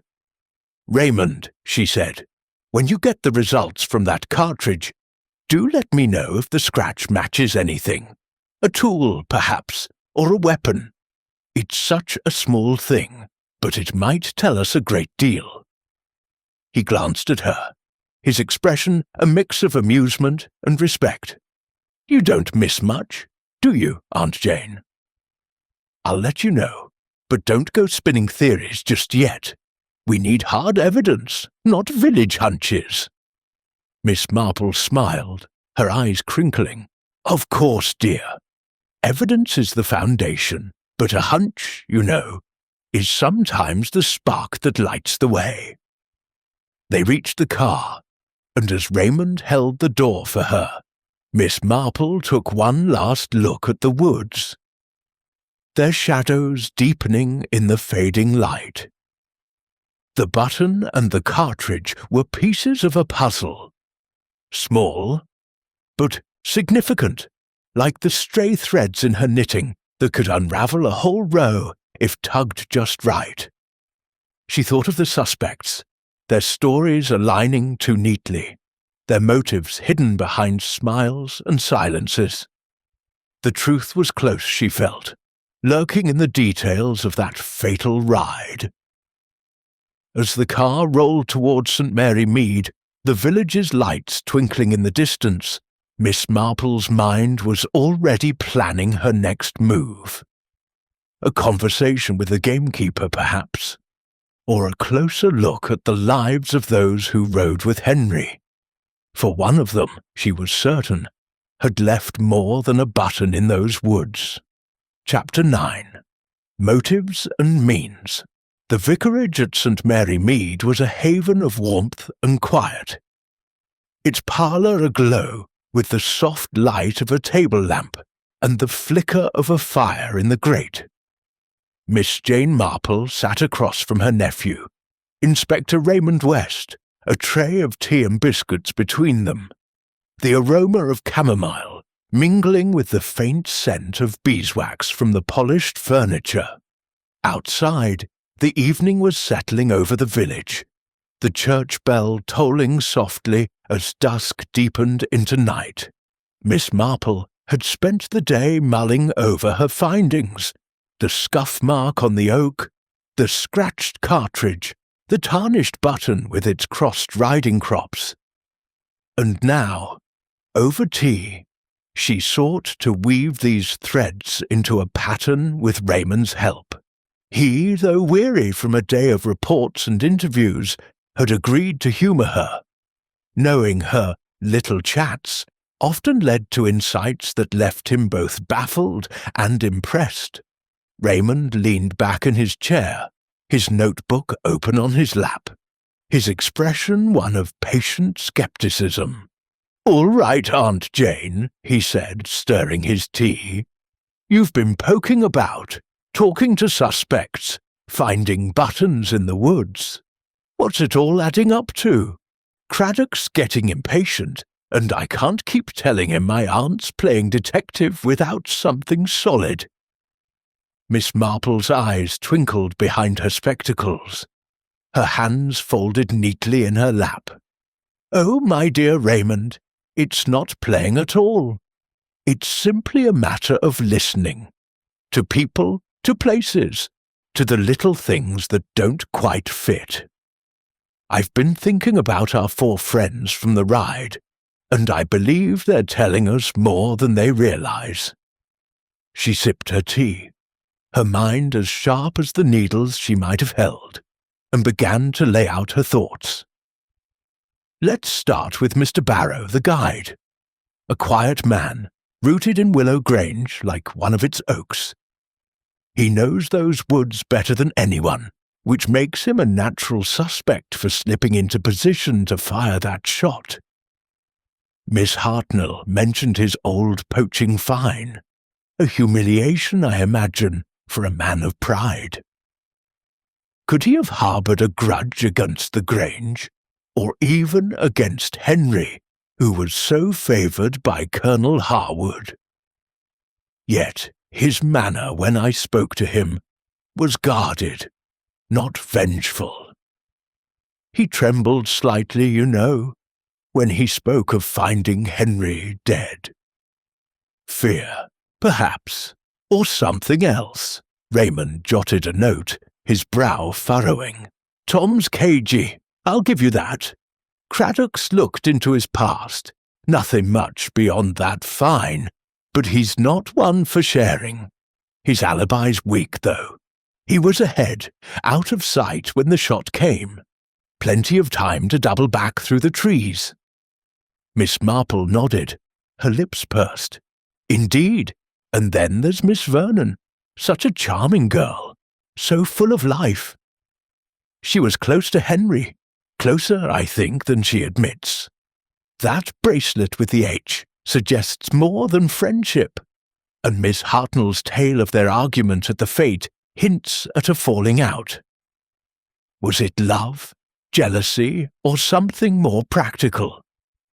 She was adjusting her stirrup when the shot was fired, she says, but a young woman like Clara, quick and agile, could have moved swiftly through the undergrowth. Yet her grief seemed genuine, if a touch theatrical. I wonder if she's hiding a secret, not of guilt, but of knowledge. Raymond raised an eyebrow. Clara's a bit of a puzzle. Her story checks out, but she's jumpy, like she's holding something back. We've got no evidence on her, though. No rifle, no motive strong enough to kill. Miss Marple's eyes crinkled. Not yet, perhaps. But motives are like weeds, Raymond. They grow in hidden places. Now, Miss Holt, the trainer, is another matter. She was a woman of iron, devoted to her craft, and Henry was her masterpiece. His death cost her not just a pupil, but a chance at renown. Mrs. Clement mentioned she turned down a job in London to stay with him. That's no small sacrifice. Her anger at Lionel Drake was striking, almost personal. Was it professional rivalry, or something deeper? She was tightening her saddle when the shot came, she claims, but a woman of her discipline could plan a shot with precision. Still, her grief, though masked, felt real to me. Raymond tapped his pencil against his notebook. Margaret's a tough one. Her finances are tight. Henry's success was her lifeline, in a way. But killing him? That's a stretch. She'd lose more than she'd gain. Still, her alibi's as shaky as the others. No one saw her fiddling with that saddle. Miss Marple tilted her head, her gaze drifting to the fire. And then we have Mr. Drake, the rival. Such a polished man, so sure of himself. Yet his ambition is like a current running beneath the surface. The competition's prize, a title, a purse, was everything to him, and Henry was his greatest obstacle. His story checking his horse's hoof is plausible, but his composure is almost too perfect. I noticed his fingers drummed when I mentioned Henry, a small sign of nerves. Miss Hartnell's tale of his past, a scandal with a doped horse, suggests a man not above bending rules. Could he bend them to murder? Raymond leaned forward. His interest piqued. Lionel's our best bet, if you ask me. Motive, opportunity, and he's slick enough to pull it off. That button you found, those riding crops could point to him. He's got the gear, the kind of flashy kit that might have a fancy button. We're checking it for prints, but it's a long shot. Miss Marple's smile was faint but knowing. The button is intriguing, isn't it? And the cartridge with that curious scratch. I wonder if it matches a rifle owned by one of our friends. Mr. Drake, perhaps, or even Miss Holt, who might have access to such things. Tom, with his woodsman's past, could know where to find a weapon. Clara, less likely, but young women can surprise you." She paused, her mind flickering to a saint. Mary Mead case, where a quiet girl had hidden a stolen brooch under her pillow, driven by envy. People are so predictable, Raymond, yet so very clever at hiding it. Raymond set his notebook aside, his expression softening. "You've got a way of making it sound simple, Aunt Jane, but it's a tangle. No weapon, no witnesses, and 4 alibis that don't quite break but don't quite hold either. What's your next move?" Miss Marple sipped her tea, her eyes distant. "I think, dear, we need to stir the pot a little. People reveal themselves when they're unsettled. Perhaps a gathering at Willow Grange, with all 4 present. A mention of new evidence, the buttons say, or those cigarette ends, might prompt a reaction. Guilt, you know, is like a loose thread. Pull gently, and the whole fabric unravels." Raymond chuckled, shaking his head. "You're incorrigible. All right, I'll talk to Craddock about setting something up. But no theatrics, Aunt Jane. We're not in one of your mystery novels." Miss Marple's lips twitched, but she said nothing, her mind already weaving the next steps. The suspects were like characters in a play, each with their role, guide, companion, trainer, rival. But one was playing a part more sinister than the rest. The button, the cartridge, the whispered grudges of the village, all were clues, small but sharp, like pins in a sewing box. As she rose to bid Raymond good night, the fire casting long shadows across the parlour. Miss Marple felt the puzzle tightening, its pieces aligning under her patient scrutiny. The truth was near, she sensed, waiting in the silences between words, ready to be drawn out with a gentle tug. Chapter 10. The Trap is Set. The grand drawing-room of Willow Grange was bathed in the soft glow of crystal chandeliers, their light reflecting off polished mahogany and the gilt frames of ancestral portraits. The air held a faint chill despite the fire crackling in the hearth, and the scent of old wood and wax mingled with the tension that hung over the gathered company. Miss Jane Marple sat unobtrusively in a high-backed chair near the window, her black handbag resting on her lap, her eyes bright and watchful behind her spectacles. She had proposed this gathering to her nephew, Inspector Raymond West, as a means to clarify certain points in the investigation into Henry Ashford's death, though her true aim was to unsettle the 4 suspects, Tom Barrow, Clara Vernon, Margaret Holt, and Lionel Drake, whose carefully crafted stories had so far yielded no clear culprit. Raymond stood by the fireplace, his posture authoritative but relaxed, his notebook tucked away to maintain an air of informality. Colonel Harwood, the host, loomed at the head of the room, his ruddy face set in a scowl of impatience, eager for the matter to be resolved and his estate's reputation restored. The suspects were arranged around a long table, their expressions a study in contrasts. Tom, the guide, sat stiffly, his weathered hands clasped tightly. Clara, the companion, fidgeted with her bracelet, her eyes darting nervously. Margaret, the trainer, leaned back with folded arms, her gaze flinty. And Lionel, the rival, lounged with an air of studied ease, though his fingers tapped lightly on the table's edge. "Thank you all for coming," Raymond began, his voice steady but carrying an edge of authority. "We've made some progress in the investigation into Henry Ashford's death, and we thought it best to bring you together to discuss a few new developments. My aunt, Miss Marple, has been assisting with background inquiries, and she suggested this meeting might help clear things up. Miss Marple inclined her head, her smile gentle, but her eyes sharp, noting the subtle shifts in posture around the table.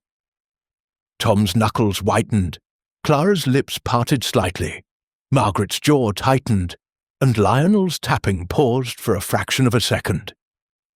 She had suggested to Raymond a careful bluff, a mention of a new witness who had seen someone in the woods, coupled with a reference to the physical clues found at the scene. The plan was to stir the guilty party into revealing themselves through a slip or a reaction, for Miss Marple knew that guilt, like a hidden stitch, often unravelled under pressure. Raymond continued, his tone measured. "We've had reports of unusual activity in the woods near the time of the shooting. A witness, someone passing near the estate's boundary, claims to have seen a figure moving through the trees not far from where Henry was shot. We're following up, but it's possible this person saw something crucial." He paused, letting the words settle, and Miss Marple watched the faces before her, her mind as alert as a cat by a mousehole. Tom's eyes flicked to the floor, his shoulders hunching slightly as if bracing for a blow. Clara's hand froze on her bracelet, her breath catching audibly. Margaret's expression remained impassive, but her fingers twitched, betraying a flicker of unease. Lionel, however, leaned forward, his smile smooth, but his eyes narrowing. "A witness," he said, his voice light but probing. "That's interesting. Did they say what this figure looked like?" Miss Marple noted the question so casually posed, yet so pointed. "Not in detail, Mr. Drake," she said, her voice soft and unassuming. "But it's remarkable how much people notice, isn't it? Even in a quiet place like Willow Grange, there are eyes everywhere. Gamekeepers, villagers, passers-by. And then there are the little things left behind, like that cartridge we found, with its curious scratch, or the button with the riding crop design. Such small clues, but they do tell a story." The room seemed to hold its breath. Tom's face paled, and he shifted in his seat, his hands gripping the table's edge. Clara's eyes widened, her fingers tightening on the bracelet, with the telltale H. Margaret's gaze flicked to Lionel, a spark of suspicion in her eyes, while Lionel's smile faltered, his hand stilling on the table. Miss Marple's heart quickened, though her expression remained serene. The mention of the clues had struck a nerve, but whose? Raymond picked up the thread, his voice growing firmer. "The cartridge is with the lab now, and we're checking it against local firearms. The button, too, it's distinctive, likely from a riding jacket or some such. We're cross-referencing it with items owned by those who were in the woods that day. It's only a matter of time before we narrow it down." Clara's voice broke the silence, high and trembling. "A button? Anyone could lose a button, couldn't they? I mean, we were all riding, brushing against branches. It doesn't mean anything." Her words tumbled out, and she flushed, as if realizing she had spoken too quickly. Miss Marple tilted her head, her gaze gentle but piercing. "Of course, my dear," she said, "but it's curious, isn't it, how such things turn up exactly where they shouldn't? I remember a case in my village, a stolen necklace found because of a single bead caught in a carpet. The smallest things can be so revealing." Margaret's voice cut in, sharp and controlled. "This is all speculation. You've got no proof, just bits and pieces. If you're accusing one of us, say it plain." Her eyes locked on Raymond, but Miss Marple noticed the quick glance she shot at Lionel, as if expecting him to react. Lionel, however, remained composed, his smile returning like a mask slipping back into place. "Miss Holt's right," he said smoothly.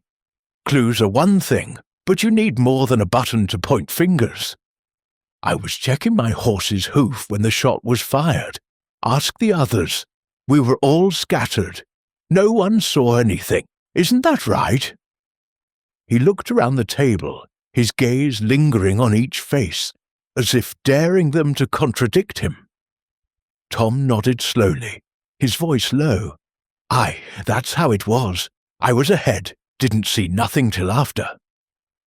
His eyes avoided Miss Marple's, and she noted the strain in his voice, like a man reciting a line he'd rehearsed too often. Clara bit her lip, her hands twisting in her lap. "I told you, I was fixing my stirrup. I didn't see anyone, just Henry, falling." Her voice broke, and she looked away, her eyes glistening with what might have been tears or nerves. Miss Marple's mind raced, cataloguing each reaction. Tom's discomfort, Clara's agitation, Margaret's defiance, Lionel's calculated calm. Each was a piece of the puzzle, but the picture was not yet clear. She leaned forward slightly, her voice as gentle as a summer breeze. "It's so difficult, isn't it, when everyone's story fits so neatly? Yet someone fired that shot and someone left those clues. I wonder if the person who did it thought they were cleverer than they were. People often do, you know." The room fell silent, the crackle of the fire the only sound. Colonel Harwood, who had been listening with growing impatience, cleared his throat.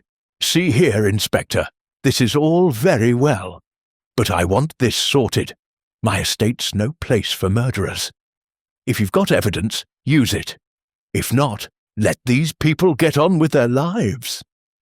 Raymond nodded, his expression calm but resolute. "We're close, Colonel. These things take time, but we're narrowing the field.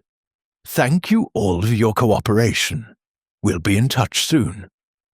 He glanced at Miss Marple, a silent acknowledgement that her gambit had stirred the waters, though the ripples were not yet clear. As the group dispersed, Miss Marple lingered, her eyes following each suspect. Tom left first, his steps heavy, his cap pulled low.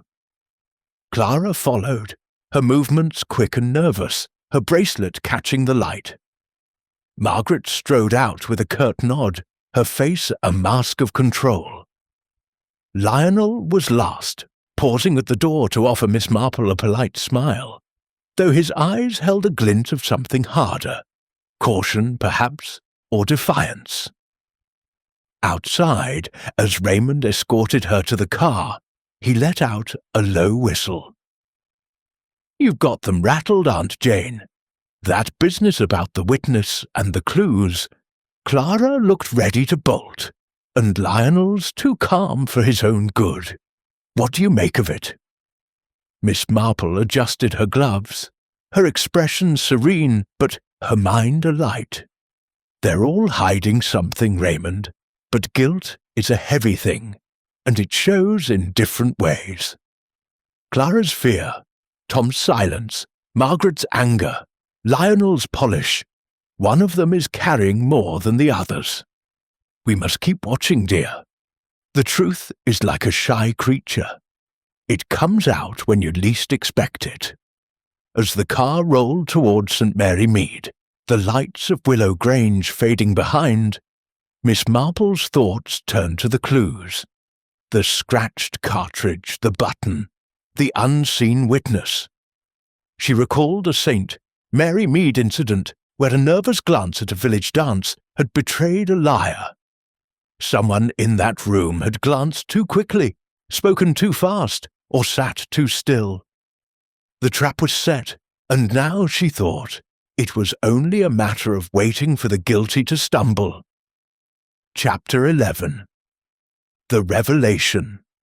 The morning mist clung to the fields of St. Mary Mead, softening the edges of the village as Miss Jane Marple made her way to the local gunsmith's shop, a small establishment tucked between the baker's and the cobbler's on the high street. Her steps were measured, her umbrella tapping lightly on the cobbles, though the sky held only a faint threat of rain. The gathering at Willow Grange the previous evening had stirred the suspects, their reactions like ripples on a pond, and Miss Marple sensed the truth was close, hidden in the details she had so carefully gathered. The scratched cartridge, the button with its crossed riding crops, the whispers of village gossip, all pointed to a pattern, and she was determined to test one final thread before the net closed. Mr. Pym, the gunsmith, was a wiry man in his 60s, with a face creased like old leather and eyes that missed nothing. His shop smelled of oil and metal, its walls lined with hunting rifles and display cases of ammunition. He looked up from polishing a shotgun as Miss Marple entered, his expression one of mild surprise. "Miss Marple," he said, setting the cloth aside. "Not often I see you in here. Something to do with that business at Willow Grange, I reckon?"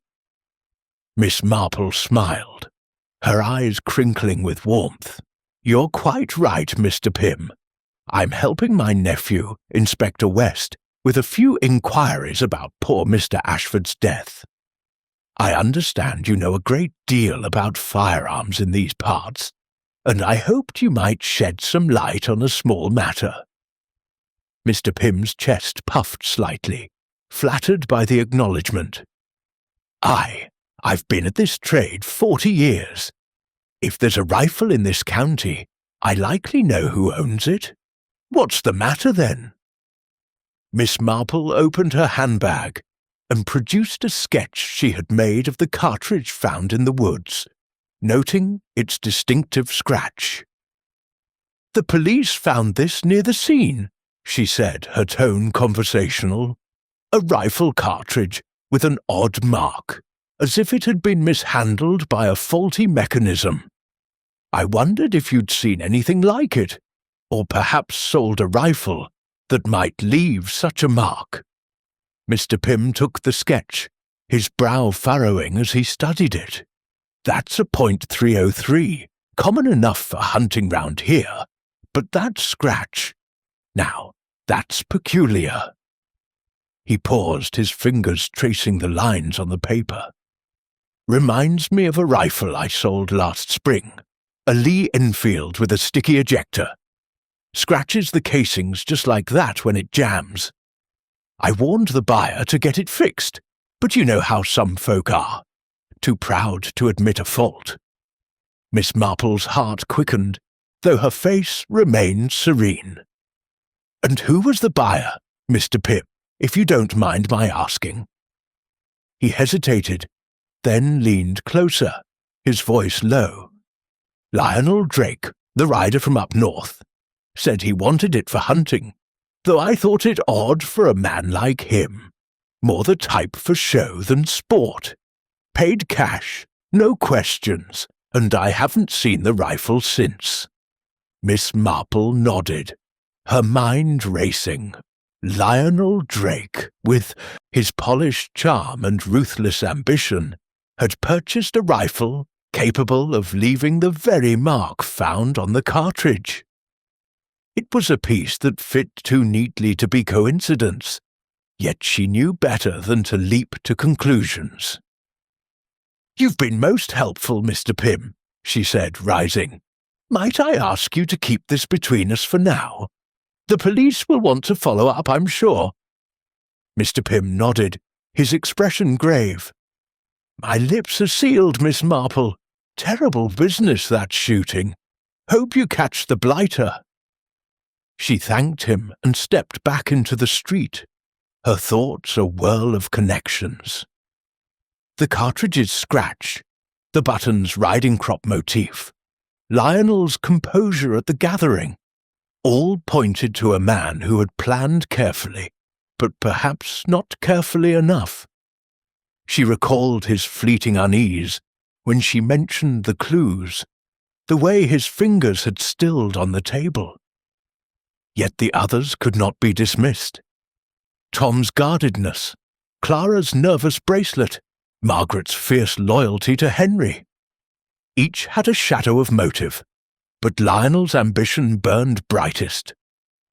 Miss Marple made her way to the Blue Boar Inn, where she had arranged to meet Raymond and confront Lionel Drake. The inn was quiet, its lunchtime crowd yet to arrive, and Lionel was waiting at the same corner table where they had spoken before. He rose as she entered, his smile as polished as ever, though his eyes held a wary glint. Raymond followed close behind, his presence lending an air of official weight to the encounter. "Miss Marple, Inspector," Lionel said, his voice smooth. "Another chat. I'm flattered by the attention, but I've told you all I know." He gestured to the chairs, his posture relaxed, but Miss Marple noted the slight tension in his shoulders, like a horse poised to bolt. She settled into her seat, her hands folded over her handbag, her expression one of gentle determination. "Mr. Drake, you've been very patient, and I'm grateful. But there's a matter we must clarify. The police have found a cartridge in the woods, with a scratch that matches a rifle you purchased from Mr. Pym last spring.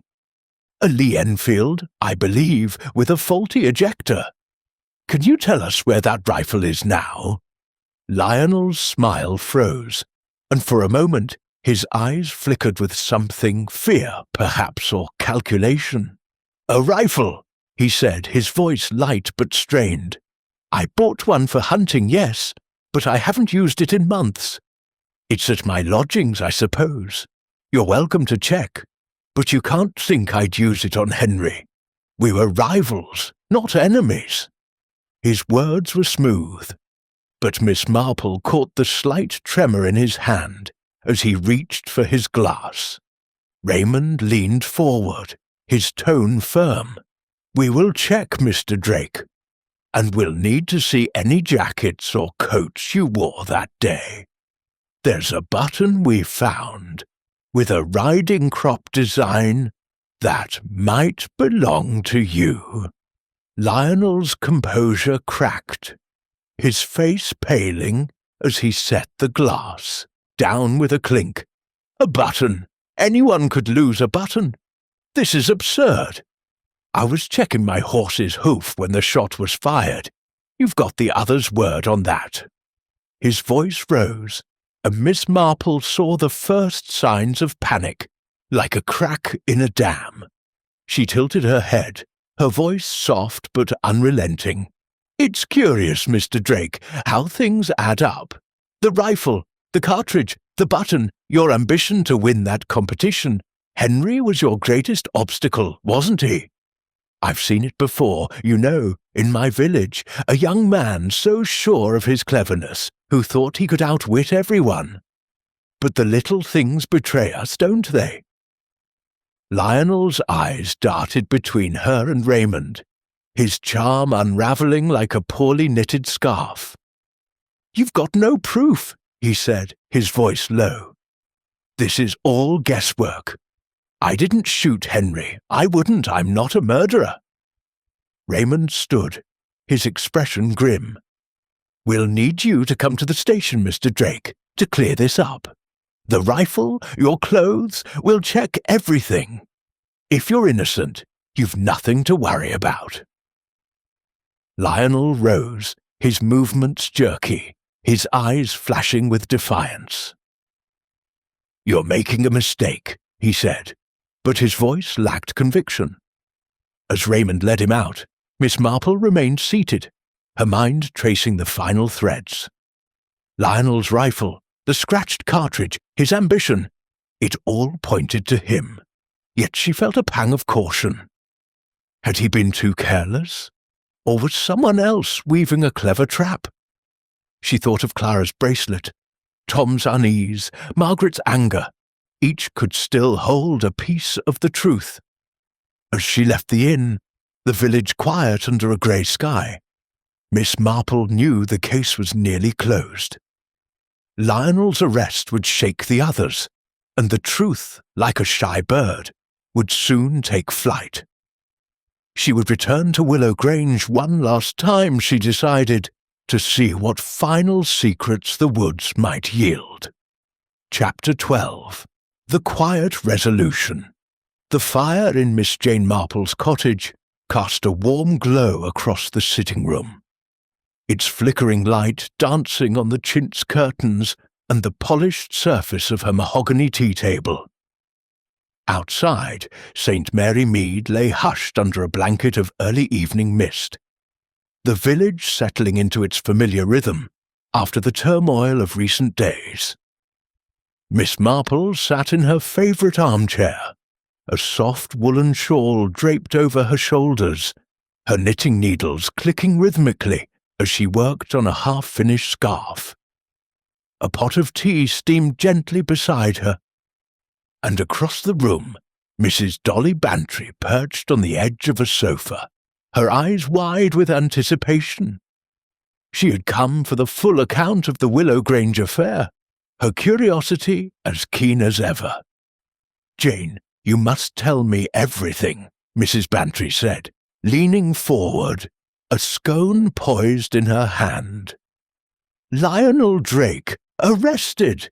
The village is buzzing, but no one knows the whole story. How did you do it?" "I knew you'd get to the bottom of it, but I want the details." Miss Marple smiled, her eyes crinkling behind her spectacles. "Oh, Dolly, it's never as dramatic as people imagine. It's simply a matter of watching and listening, you know. People are so very good at telling us who they are, if we only pay attention."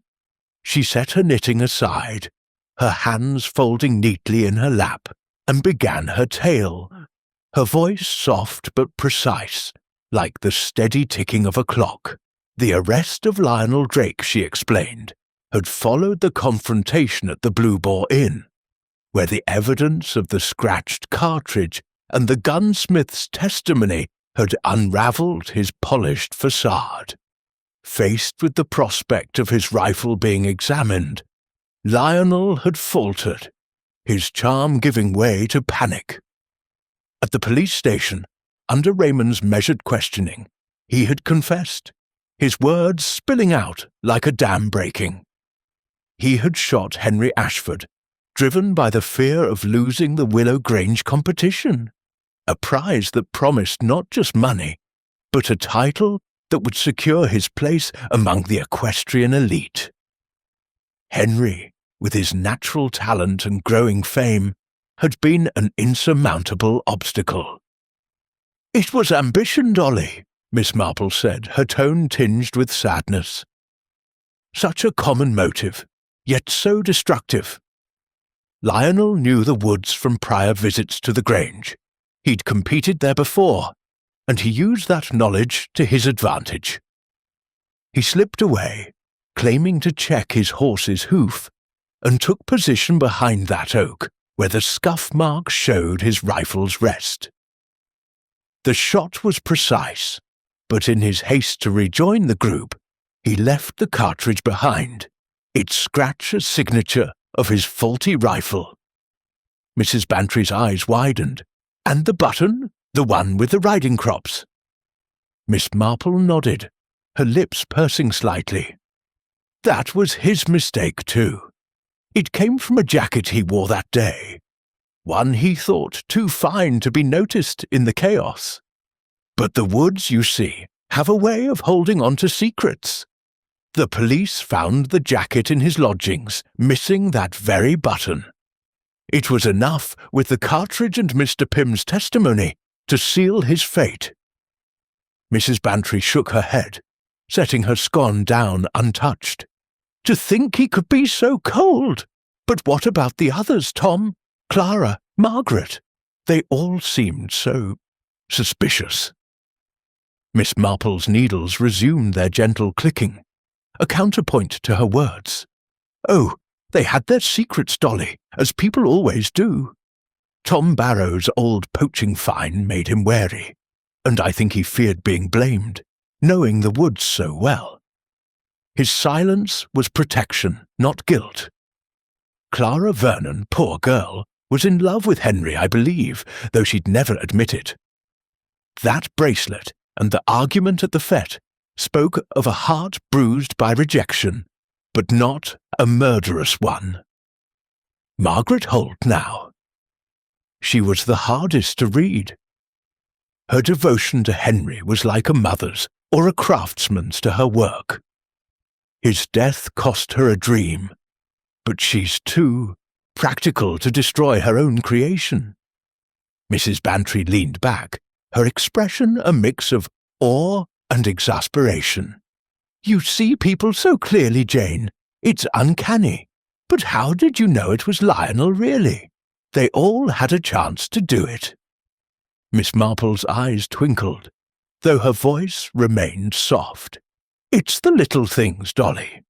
Lionel's ambition was too bright, like a lamp that casts shadows elsewhere. His story was too smooth, his reactions too controlled, until we pressed him with the cartridge and the button. I thought of Mr. Hargreaves, you know, the grocer's son who cheated at cards to win a bet. He had the same look, charming but desperate underneath. Human nature, you see, is the same everywhere. The village had returned to its quiet ways, Miss Marple continued, though the tragedy lingered in its collective memory. The competition at Willow Grange had been postponed, and Colonel Harwood, shaken by the stain on his estate, had doubled the patrols around his woods. Tom Barrow resumed his guiding. Clara Vernon was seen riding less often, her laughter subdued, and Margaret Holt threw herself into training a new pupil, her grief channeled into work. Mrs. Bantry sighed, reaching for her tea. You make it sound so simple, Jane, but I'd never have seen it. You're wasted in St. Mary Mead, you know. You ought to be in London, solving crimes for Scotland Yard. Miss Marple laughed softly, her needles pausing. Oh, no, Dolly. London's far too noisy for me. Besides, everything one needs to know about people can be found right here, in a village like ours.